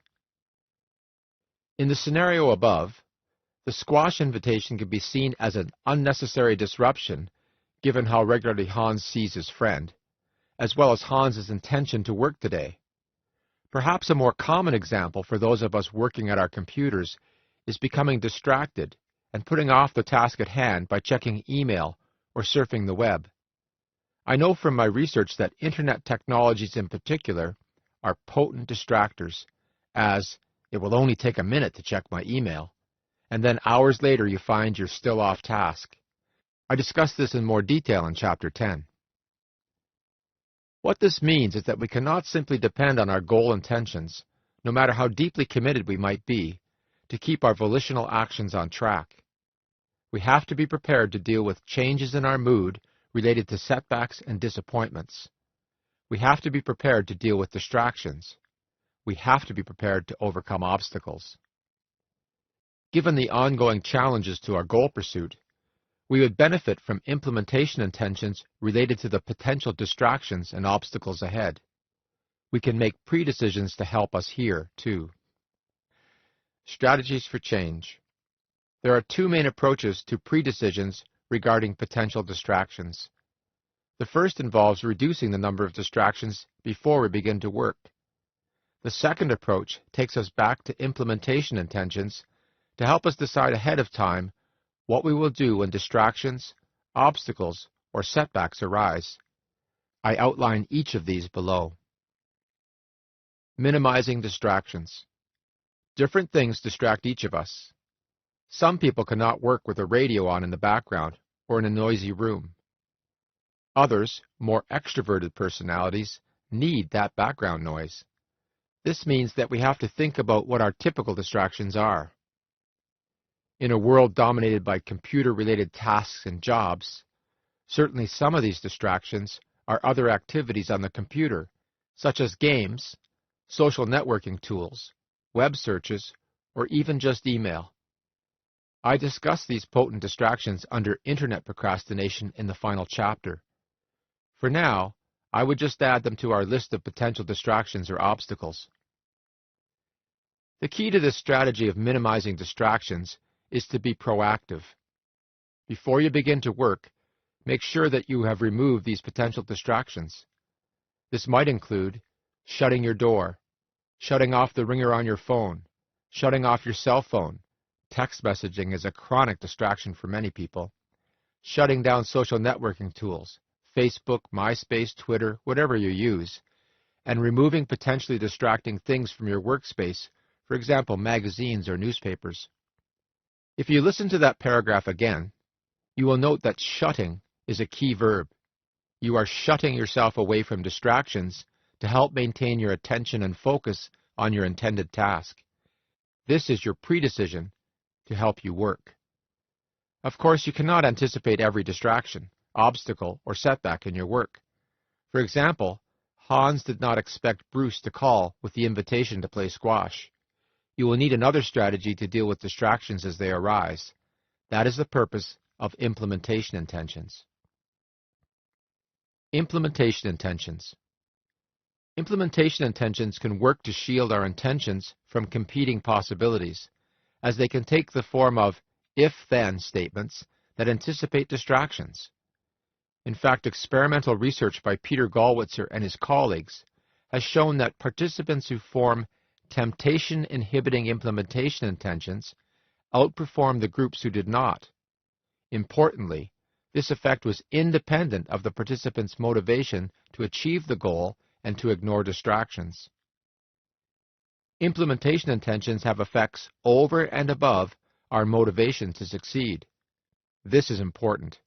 Commitment and motivation alone will not always get us through. It is time to think about your main procrastinated tasks again. As a closing activity to this chapter, list the kinds of distractions and obstacles that have resulted in further procrastination, even when you have actually been working on the task. For each of these, note whether you can remove it prior to task engagement and/or add an implementation intention as your pre-decision about how you will act when it arises in the future. For example, a potential distraction may be email, and my decision might be, yes, I can shut this off before I work, so I can deal with that proactively. Another example might be the example we had in the chapter of a friend's invitation, and here, an implementation intention may be more effective. For example, if my friends call to invite me out this weekend, then I will immediately say, thanks, but no, I'm committed to finishing my work. A final example might be the common feeling of, I'm stuck on my work and I don't know what to do. Here, an implementation intention might be effective again. If I get stuck, confused, and worried because I don't know what to do, then I will stay put and list what I do know to be sure what it is I don't know. Once I know this, I can seek help if needed. I won't give up. Continue with your own examples, deciding whether you would be proactive or if you would form an implementation intention to deal with potential distraction, obstacles, or setbacks. When you're finished, continue to the next chapter. Chapter 8. Willpower, willpower. If we only had the willpower. Willpower is a limited resource that I need to use strategically. Rachel's exercise goal wasn't becoming a reality. Given her very early start each day to get the kids off to school and out to work herself, she put aside time after dinner to get on the treadmill. However, after an exhausting day in her law firm, along with the day-to-day challenges of orchestrating school, daycare schedules, and the many household chores she shares with her husband, she couldn't seem to muster the get up and go to get up and go. She was frustrated. She didn't seem to have the willpower to get off the couch. Every night she put it off again, hoping tomorrow would be different. Issue. Willpower is a limited resource. I think many of us know this from experience. Roy Baumeister, Florida State University, as well as his students and colleagues, have demonstrated this in a series of clever experiments. It is worth reviewing these to make the point. In the typical experiment, research participants are randomly assigned to one of two groups. Both groups expect that they will participate in two tasks, but there is an important difference between the groups in terms of the self-regulation demanded of them in the first task. In the first task, the participants in the experimental group are required to self-regulate a great deal, whereas the participants in the control group are simply asked to do the task. For example, participants in both groups may be asked to watch a funny film, but the participants in the experimental group would be required to self-regulate by suppressing their emotional expression, while the participants assigned to the control group would be given no specific instructions about how to react. In a similar study, participants in both groups arrive hungry, but the experimental group is invited to eat radishes while resisting a tempting plate of cookies, whereas the control group is allowed to eat the cookies or the radishes. You guess which is more popular. In each of these experiments, the participants in the experimental group exercise self-regulation, while the participants in the control group do not. Once this first task is completed, both groups are asked to complete a second task that involves self-regulation. Participants in both groups need to self-regulate their behavior to achieve success, and the key outcome measure is how persistent participants in each group are. For example, typical second tasks include things like complex figure tracing, solving complex anagrams, drinking an unpleasant but not harmful sports drink, and my favorite, resisting drinking free beer. A driving test is expected to follow. The main idea is that this second task requires self-regulation, and the hypothesis is that the participants in the experimental group will perform more poorly, not persist as long, because they have already exhausted their ability to self-regulate. The findings of these studies consistently demonstrate that the participants in the experimental group perform at a lower level than the control group. Given the differences in the self-regulatory demands of the first task, the researchers conclude that the participants in the experimental group have exhausted their self-regulatory strength, at least temporarily, and therefore are unable to muster the self-regulation required for the second task. In a practical real-life example of this, one study showed that after coping with a stressful day at work, people were less likely to exercise and more likely to do something more passive like watching television. This takes us back to where we began with Rachel. No wonder she can't muster the get up and go to exercise. She has exhausted her willpower. Strengthening our willpower, the role of motivation. The self-regulatory impairments I just discussed are eliminated or reduced when participants are highly motivated to self-regulate on the second task. For example, when participants are paid for doing well in the second task, or they are convinced that the performance will have social benefits, they perform well despite the apparent self-regulatory exhaustion from the first task. The key thing about these findings is that they indicate that self-regulatory depletion may be reducing motivation.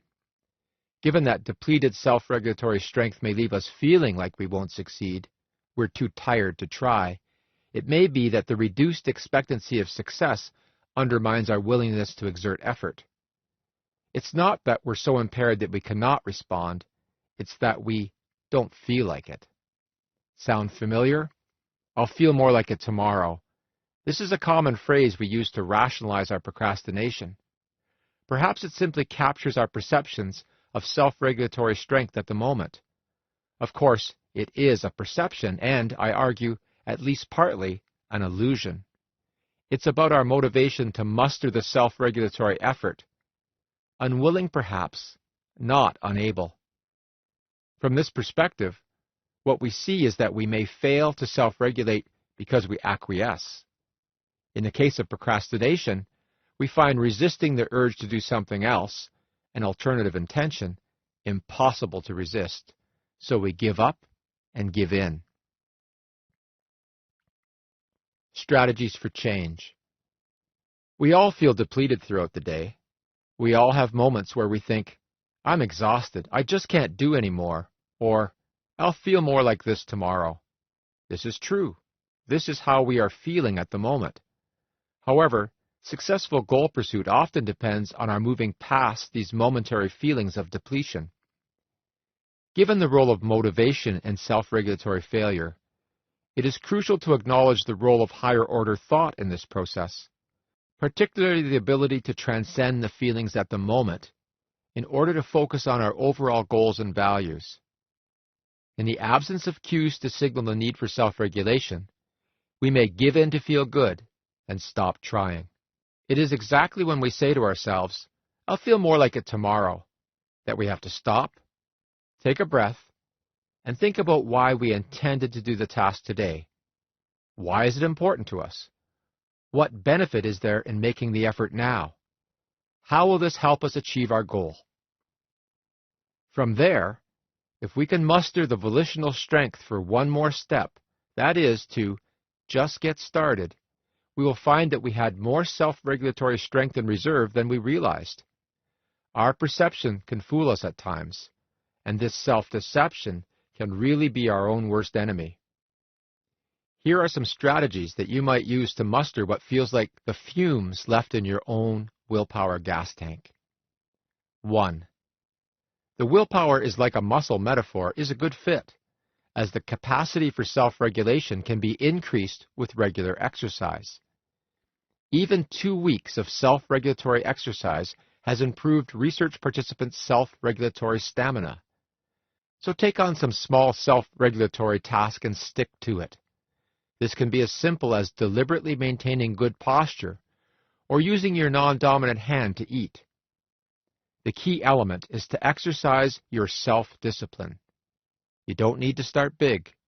Just be consistent and mindful on your focus. Over time, you will be strengthening your willpower muscle. 2. Sleep and rest also help to restore the ability to self-regulate. If you seem to be at the end of your rope, unable to cope, and unwilling to do the next task, first ask yourself if you're getting enough sleep. 7 or 8 hours of sleep is important for most of us to function well. 3. A corollary to sleep and rest is that self-regulation later in the day is less effective. Be as strategic as possible, and don't look to exercise feats of willpower later in the day.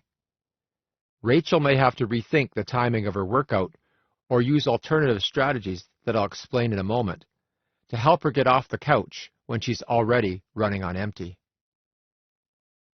4. A positive boost of emotion has been shown to eliminate self-regulatory impairment.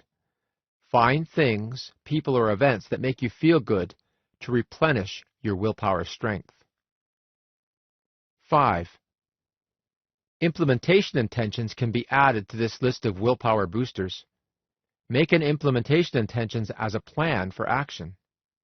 As you know, this takes a specific form. In situation X, I will do behavior Y to achieve my goal Z. Or, if this happens, then I'll do this, anticipating obstacles to your goal pursuit. The effect of these intentions is to put the stimulus for action into the environment and make the control of behavior a non-conscious process. A couple of studies have demonstrated that the automatic nature of the effects of implementation intentions counters the effects of self-regulatory depletion. Let's take the example where research participants had to control their emotions during a humorous movie, suppressing their laughter.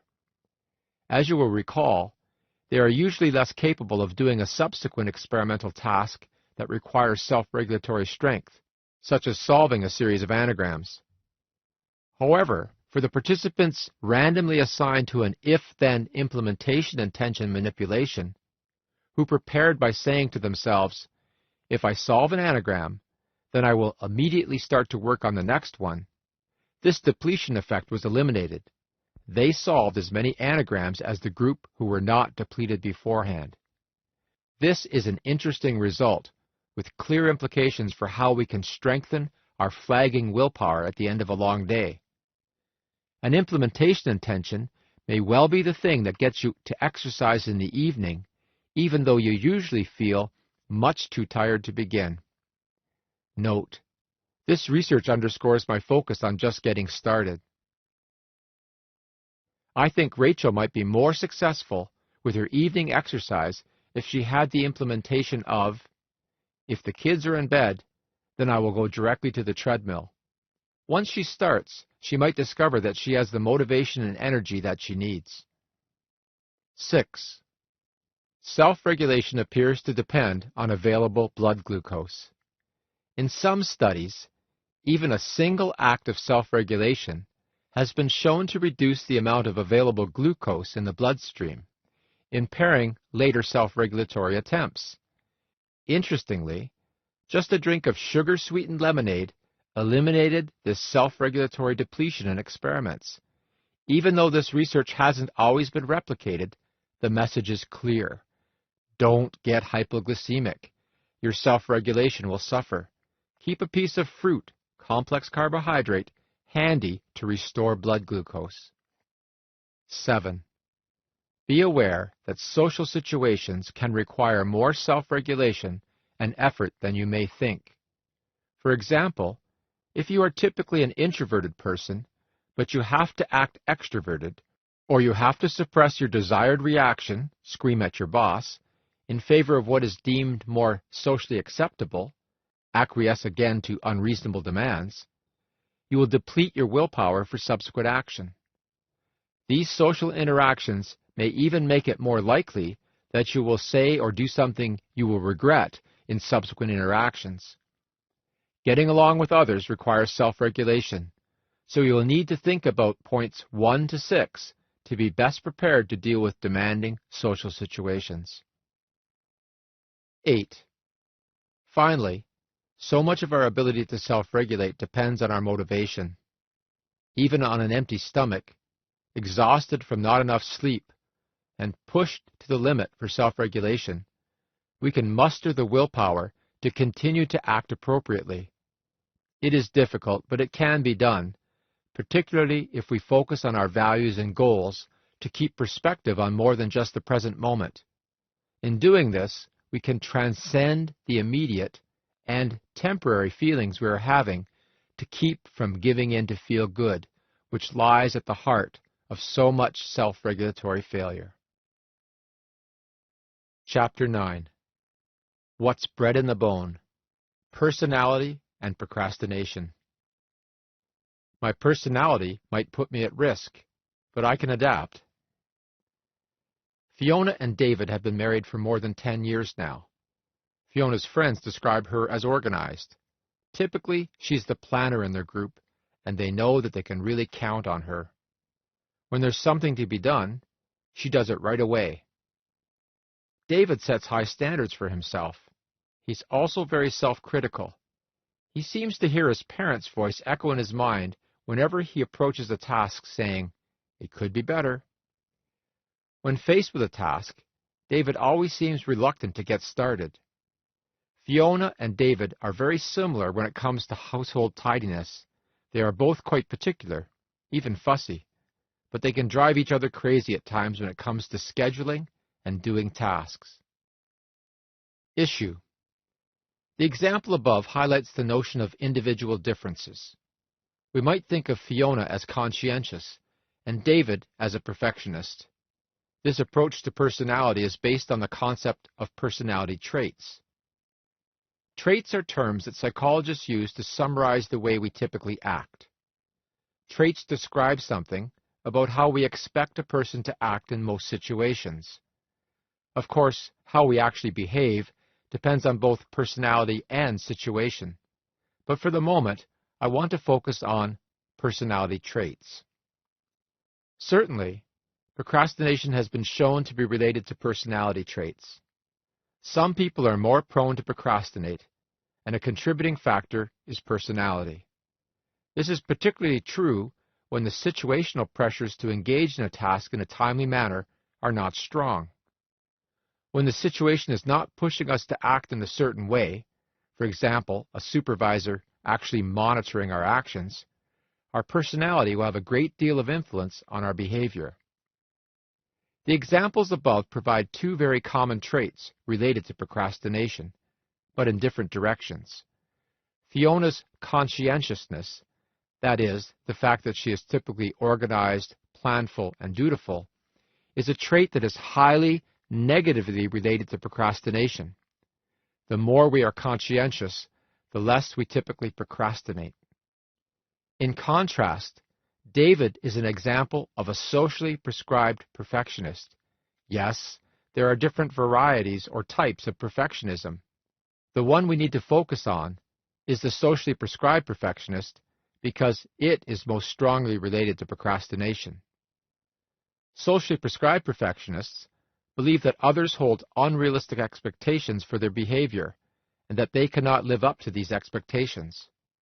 They experience external pressure to be perfect and believe that others evaluate them critically. This leads them to internalize these expectations and be self-critical as well.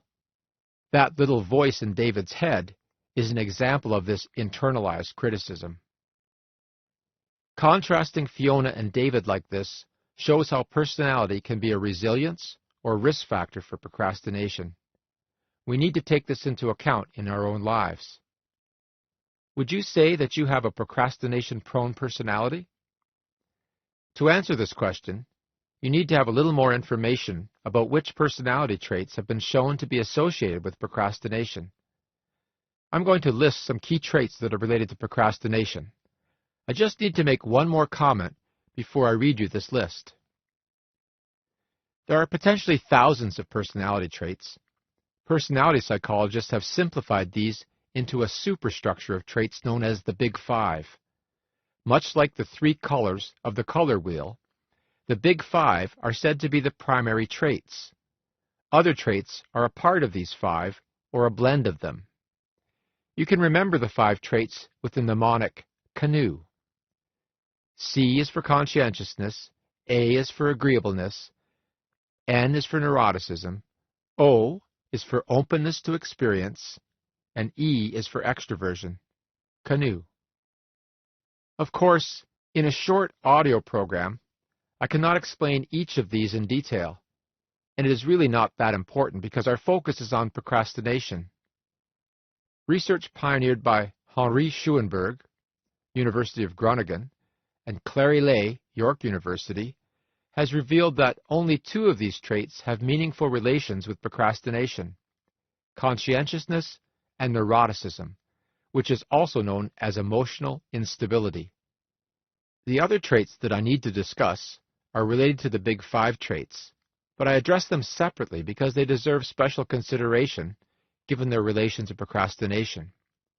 For example, impulsiveness is sometimes discussed as a part of low emotional stability, sometimes extroversion. In any case, it is not necessary to focus on these definitional issues. Just think of these traits as aspects of our personalities. Instructions. For each of the traits I present, rate yourself from not at all like me to exactly like me on how much you think the trait describes you. 1. Conscientiousness. Highly conscientious people are described as responsible, scrupulous, persevering, and fussy or tidy. You can see how this trait is negatively associated with procrastination and might be considered a resilience factor against unnecessary delay. The various facets of the trait as measured in popular personality traits include competence, efficient, order, organized, dutifulness, not careless, achievement striving, thorough, self-discipline, not lazy, and deliberation, not impulsive. Please rate yourself on a scale from 1 to 10 on this statement. I'm a very conscientious person, where 1 is not at all like me, and 10 is exactly like me. 2. Emotional instability. Emotional instability is the alternative wording of the trait of neuroticism.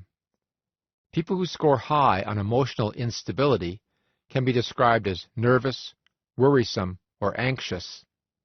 The various facets of the trait as measured in popular personality traits include anxiety, tense, angry hostility, irritable, depression, not contented, self-consciousness, shy, impulsive, moody, and vulnerability, not self-confident. Please rate yourself on the following statement. Typically, I would consider that I'm more neurotic or less emotionally stable than others. Rate yourself on a scale from 1, not at all like me, to 10, exactly like me. 3. Impulsiveness. A person who scores high on impulsiveness tends to act before thinking. This trait reflects low self-control, especially in the presence of potentially rewarding activities. Impulsivity reflects less ability to consider the consequences of one's actions. Please rate yourself on the following statement. Typically, I would say that I'm very impulsive. Rate yourself on a scale from 1, not at all like me, to 10, exactly like me. 4. Self-efficacy. This trait represents the belief that we're able to do what is necessary to achieve a desired outcome. It reflects self-confidence and competence. Please rate yourself on the following statement. I feel that I am competent and I have a great deal of self-efficacy. Rate yourself on a scale from 1, not at all like me, to 10, exactly like me. 5. Self-esteem. Self-esteem is how we feel about ourselves. It is our appraisal of our self-worth. Another way to think about it is the extent to which we perceive ourselves as being relatively close to being the people we want to be. Please rate yourself on the following statement. Generally, I feel very good about myself. Rate yourself on a scale from 1, not at all like me, to 10, exactly like me. 6. Socially prescribed perfectionism. As I noted, socially prescribed perfectionists believe that others hold unrealistic expectations for their behavior. They believe that others expect them to be perfect, and they can feel compelled to try to live up to these expectations. Please rate yourself on this statement. I believe that significant others in my life expect me to be perfect. Rate yourself on a scale from 1, not at all like me, to 10, exactly like me. Now that you have reviewed some of the main personality traits that researchers have identified as traits associated with procrastination, you can see which is larger, your risk for or resilience to procrastination. To calculate each, you need to sum some items together. For personality risk, sum items 2, 3, and 6, that is, emotional instability, impulsiveness, and perfectionism. For personality resilience, sum items 1, 4, and 5, that is, sum your ratings for conscientiousness, competence, and self-esteem. This simple scale is not scientifically valid, but it does provide you with a rough estimate of your vulnerability to procrastination from a personality perspective. These scores provide an index in terms of how your personality is contributing to or protecting you from self-regulation failure. Of course, given that you're listening to an audio program about procrastination, I might assume that you are more at risk than resilient. You may find that your risk score is quite a bit larger than your resilience score. The question is, what can you do about this? Strategy for change. Personality presents an interesting challenge when we think about self-change. By definition, we consider personality as the relatively enduring characteristics of the individual. They are not easily changed. However, we do not have to change our personalities to succeed. We can act counter to our dispositions or traits. For example, there are many introverted individuals who can function well socially, speak in front of crowds, and engage others effectively in the workplace. It does take strategic effort at times, but we are successful daily acting out of character. It is important to acknowledge that some psychologists believe that acting out of character, counter to our traits and disposition, can deplete our self-regulatory strength or willpower. As we discussed previously, willpower is a limited resource, so this is important to recognize. We will be investing our energies to act out of character to succeed. Everything noted earlier about bolstering our willpower will be important to take into account as you work to address your personality risk factors. In terms of procrastination, it is possible to act out of character in terms of low conscientiousness or high impulsivity. The key thing is to be strategic, and as we have discussed, part of being strategic is making pre-decisions about how to respond before you face a situation. If you can be proactive like this, you will not rely so much on your personality and habitual ways of responding. Remember the implementation intentions discussed earlier? These are intentions that take the form of, in situation X, I will do behavior Y. Implementation intentions, as you may recall, are a form of pre-decision. You are deciding ahead of time what will be a stimulus for what response. You may find implementation intentions useful again in terms of counteracting a habitual response that is part of who you are as defined by these personality traits. For example, if you are rather impulsive, your pre-decision with an implementation intention might be, if an alternative intention arises, such as an invitation to go out, I will say that I will make my decision in 10 minutes. This built-in pre-decisional delay may help to counteract the typical impulsive response to just get going.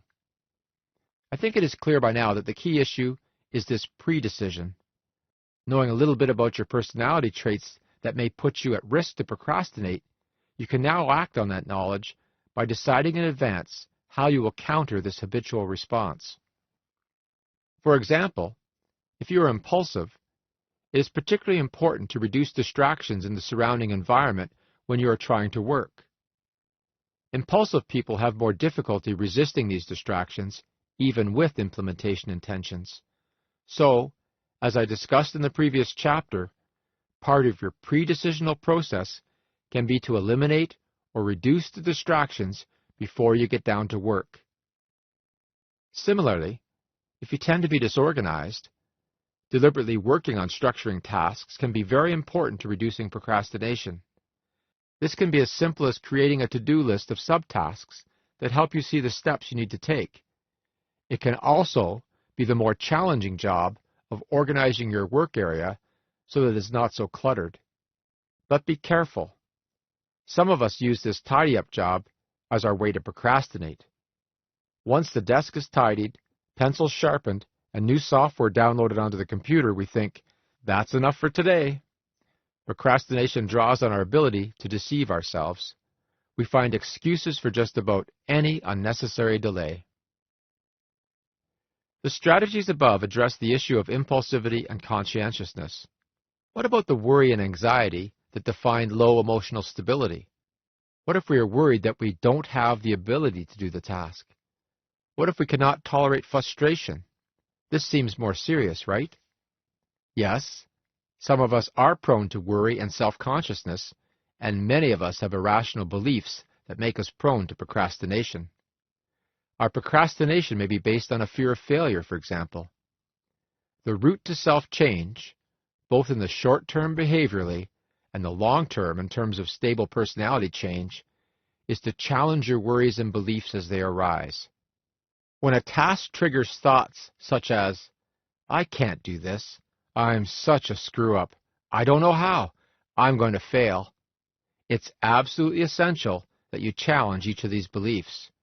Why do you think they are true? What is the real risk of not succeeding when you try? Through this process, most of us realize that these are truly irrational thoughts, perhaps part of the habits we call personality, but not real in terms of the world around us. In sum, I'm arguing that these stable individual differences we call personality traits can contribute to our procrastination. We cannot make changes in these traits quickly or easily, but we can recognize our relative self-regulatory strengths and limitations. In doing this, we set ourselves up to act more proactively and consciously out of character as we may need to achieve our goals. Perhaps most important to understand is that personality should not be an excuse. In fact, acknowledging and addressing our limitations can develop some of our greatest strengths. Chapter 10. Cyberslacking on the Procrastination Superhighway. It will only take a minute, puts me on a slippery slope toward procrastination. It's approaching midnight, and Ari still hasn't started to work on his report, even though he sat down at his computer at 7 p.m. When he got to his desk earlier that evening, his intention had been to get to work, but he thought, I'll just update my Facebook status. It will only take a minute. Now, hours later, he's still there. Issue. I have included this short chapter because Internet-based technologies and other forms of technologically mediated communication, like smartphones, have created a whole new world of time wasting. There is little doubt that our best tools for productivity, computer technologies, are potentially also one of our greatest time wasters. In fact, the title of this chapter was taken from one of the published papers from our research group. In this paper, published more than a decade ago, long before social networking tools became popular, our participants reported that 47% of their time online was spent procrastinating. I think this is a conservative estimate. I doubt that I have to write very much to convince you that the Internet has the potential to waste time if you want it to. People I know bemoan this fact all the time. The best example I have in relation to this chapter is a reply to one of my Psychology Today blog posts.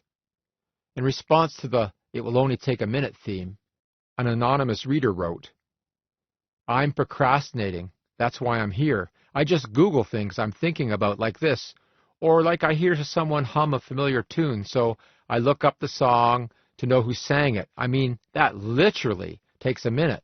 But then that makes me Google a couple of other things, and then it ends up lasting a lot more than a few minutes. And I honestly don't realize when I end up reading the Wikipedia page of some random disease that some singer had that was related to the singer I was looking up. Wait, why was I looking him up? Oh, right, because someone at my school was humming a song by him. Oh, right, school. Essay due tomorrow. Haven't started. Like right now. I just realized I'm commenting on an article. I wish I could read those articles about my essay and try to get 2,000 words on a paper in a day. The thing is, we can end up wasting time even when we do not want to. This is the real problem, and the one that we need to identify in order to make change. I just want to be clear about something. I'm not saying we cannot work and play online. Personally, I really enjoy these technologies. I use them intensively, in fact. And I know we will see them grow in importance. What I'm emphasizing is that we can waste time in unexpected and unanticipated ways with these technologies when we don't want to. This is the issue. These technologies are particularly problematic when it comes to self-regulation and self-regulation failure. In the scenario above, Ari did plan to work on his report. He got to his desk as planned. What happened? Ari made a rational decision over an irrationally short period of time. Although it is correct that it might take only a minute to update my Facebook page, a minute later, Ari faced the same decision. Of course, as we learned in Chapter 5, our thinking can let us down here. We can rationalize yet another minute of delay, as another minute will certainly not compromise the report writing. It's an intransitive preference at its best, isn't it? At midnight, Ari recognizes that it's preferable to act much sooner than he has, even though each minute prior to that, he preferred to delay just a little more. This issue of rational decisions over irrationally short periods of time, combined with problems in our thinking, like intransitive preferences, is not the only reason that the Internet, and social networking in particular, are potentially so hazardous to our goal pursuit. There are other reasons that we are prone to procrastinate online. One of the reasons that social networking is so rewarding is that it fulfills a basic human need, at least at some level. That is the need for relatedness. We are social animals, and social networking makes sense. 2. Online social networking is also immediately rewarding. This is a potentially addictive combination, rewarding and immediate. In fact, there is a great deal written about Internet addictions. Although it is beyond the scope of my writing to delve into this topic, it is important to note that the powerfully addictive nature of the Internet contributes to the self-regulation failure that you now understand is at the heart of procrastination. It can undermine our best intentions. 3. A third reason that the Internet can be a problem for procrastination is that it's a ready distraction, which is particularly troublesome for those of us who are impulsive. In fact, it can be a problem for all of us because of so many push technologies. For example, email and text messages are pushed to us throughout the day, so as we work, we can be constantly interrupted if we leave our email client and phone active in the background. These distractions can be exceptionally disruptive at moments when our on-task work is not going well. Then we are back to that, it will only take a minute to, and our goal pursuit ends in favor of tasks that we are really not choosing to do, at least not in the long run, although it can end up that way to our detriment. 4. On top of all of this is the myth of multitasking. I say myth because despite popular beliefs, research indicates that only a very small percentage of people can actually multitask effectively. Humans have a very limited attentional channel. We are better off focused on one thing at a time. Tragic traffic accidents are only one example of how potentially dangerous the myth of multitasking can be as texting drivers lose their focus on the road. The more mundane tragedy of multitasking is how we deceive ourselves into thinking that we are actually doing our work, when in fact we are attending sporadically to our tasks in between email, social networking updates, internet searches, e-commerce, and gaming. Strategies for change. Although I discussed the procrastination superhighway as a separate chapter in this book, the principles for change are not really that different. They may just be a whole lot less appealing. For example, we have already addressed the notion of minimizing distractions when we discussed impulsivity. Minimizing distractions is part of that predecision to keep us on task. Minimizing distractions is an important part of curbing our online procrastination. To stay really connected to our goal pursuit, we need to disconnect from potential distractions like social networking tools. This means that we should not have Facebook, Twitter, email, or whatever your favorite suite of tools is running in the background on your computer or smartphone while you are working. Shut them off. Ouch. I know. It's really tempting to find some excuse to keep it a business-as-usual approach here, but if you are committed to reducing your procrastination, this is something you really need to do. You must shut off everything except the program you need on your computer to do the task at hand. This means you can plan your e-breaks more consciously.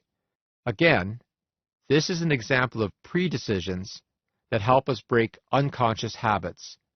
Procrastination is certainly a habit for many of us.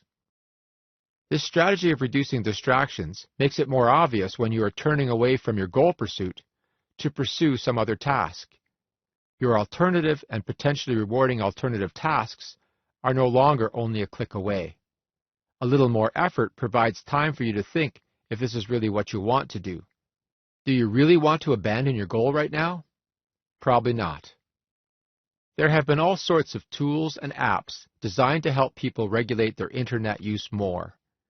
Common current examples include tools that lock you out of your email or record what applications you are using and for how long.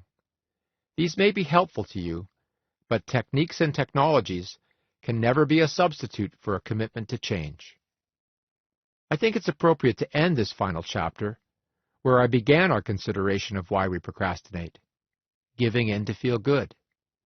Giving in to feel good is a big piece of the procrastination puzzle, and the Internet provides lots and lots of short-term but specious rewards to which we can give in to feel good. With a click or two, we can leave the task that we feel bad about and seek immediate mood repair. If you understand that this is what you are doing, you are truly on the road to change. That does not mean that this is easy, and I turn now to some thoughts about the road ahead. It is a journey that is often described as 2 steps forward, 1 step back. Concluding thoughts on the road of self-change. Self-change is a journey I take daily, and I will persevere patiently as I take 2 steps forward and 1 step back. Mariana is discouraged. Yesterday went so well. She started her work exactly when she intended to, and she stayed on task. It felt great. She made significant progress on her thesis. Today she feels like her old self. She doesn't want to do anything. She's already wasted the morning filing email, most of which she knows she'll never look at again, and texting friends. Feeling low on energy, she's thinking of having a nap after lunch. Deep down, she knows she's just avoiding her work again. Issue. Even though the purpose of the digest format of this audio program is to make it a quick listen, there are no quick fixes. Our old bad habits, like procrastination, are hard to change, and new habits are difficult to establish. We have to put in a great deal of conscious effort before our new behaviors become routine, non-conscious patterns in our lives. Sometimes we never completely establish a new habit, and we have to put in conscious effort daily to maintain our focus where we choose. The key thing is to be strategic. By being strategic, by making pre-decisions as much as possible, we can keep from following the same old worn path, the path that we know best as procrastination. As you have learned, there are many aspects of being human that contribute to our self-regulation failure. For example, we like to feel good now, are prone to discount future rewards, are overly optimistic and biased in our planning, dislike dissonance and will resolve it by making excuses, have a limited amount of willpower, can be disorganized, undisciplined, and overly self-conscious, can be prone to distractions, and can have irrational beliefs about our expectations of ourselves. Each of these things can create problems for us in our goal pursuit and contribute to our procrastination. Even this partial list of factors contributing to procrastination reveals some important truths worth remembering when you feel like Mariana does in the scenario above. First, each of us will have a different constellation of factors that is our recipe for procrastination. As you listen to this audio program, I am sure that some topics and issues spoke more directly to you than others. These are the issues that you need to address in your efforts for self-change. These are the issues you can address beginning right now. Second, we cannot change everything at once. My emphasis has been on being strategic. You need to be strategic in your approach to self-change as well. Pick 1 or 2 issues that you recognize are problems for you. Listen to the chapter on these issues again if necessary, and focus on those strategies first. You can build from there. Third, this self-change process is uneven. We truly do feel like one day we leap ahead and the next day we fall back. Although we have to be committed to change and firm in our efforts to be strategic, we also have to be kind to ourselves during this challenging process. We all face setbacks, disappointing moments, and frustrations with our apparent lack of progress. Your attitude towards these setbacks and yourself will be extremely important to your continued progress. Be kind but firm with yourself, and be willing to forgive yourself when you do not live up to your own expectations. One of our recent studies was about this issue of self-forgiveness and procrastination. It has important implications for each of us as we take the self-change journey. What we found was that self-forgiveness for procrastination was related to less procrastination in the future. Specifically, when students in our study had procrastinated quite a bit on their preparation for an exam, if they self-forgave for this procrastination, they were less likely to procrastinate on their preparation for the subsequent exam. This finding reflects the power of forgiveness to move us from an avoidance motivation to an approach motivation. If, for example, you had a transgression, example a fight or a broken promise, with a friend, and you or your friend had not offered forgiveness, you would likely avoid that friend. In the case of procrastination, the transgression is against the self, and we end up avoiding the task associated with that transgression. What forgiveness does in both cases is to remove the avoidance motivation so that friendship can be reestablished or engagement with the task can happen again, respectively. On our self-change journey, we have to be prepared to forgive ourselves for our transgressions so that we are willing to try again.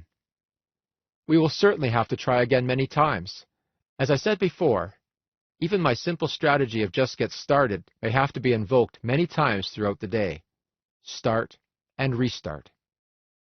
Success will be found in this effort. It is worth the effort, as was your time in considering why it is that we procrastinate.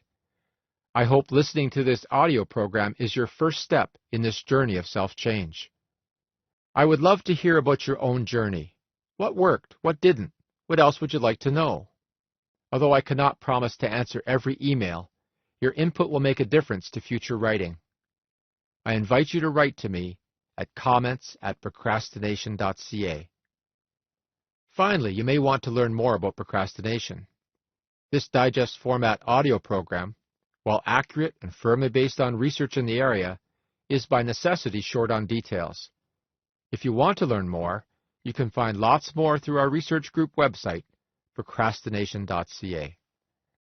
This website provides access to many relevant resources, not just our own scholarly publications.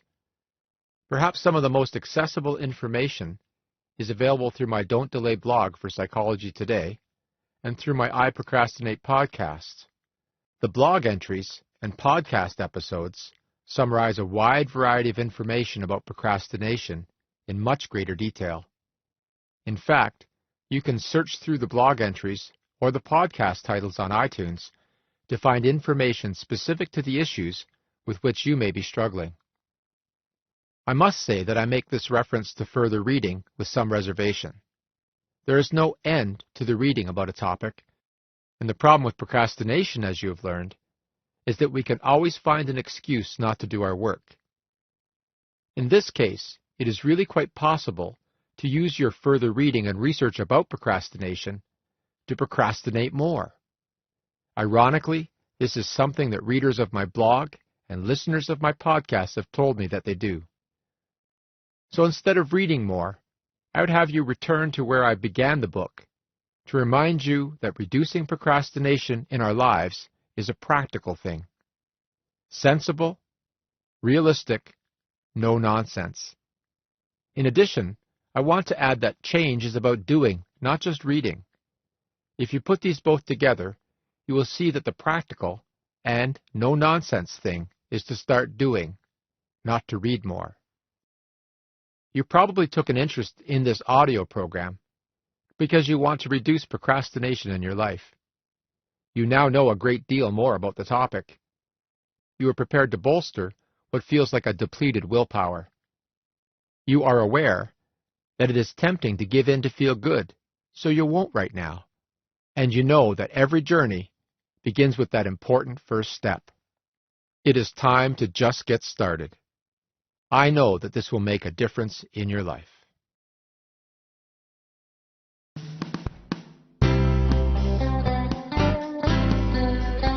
This has been a Gildan audio production. For more affordable life-changing audio programs, visit our website at gildanmedia.com.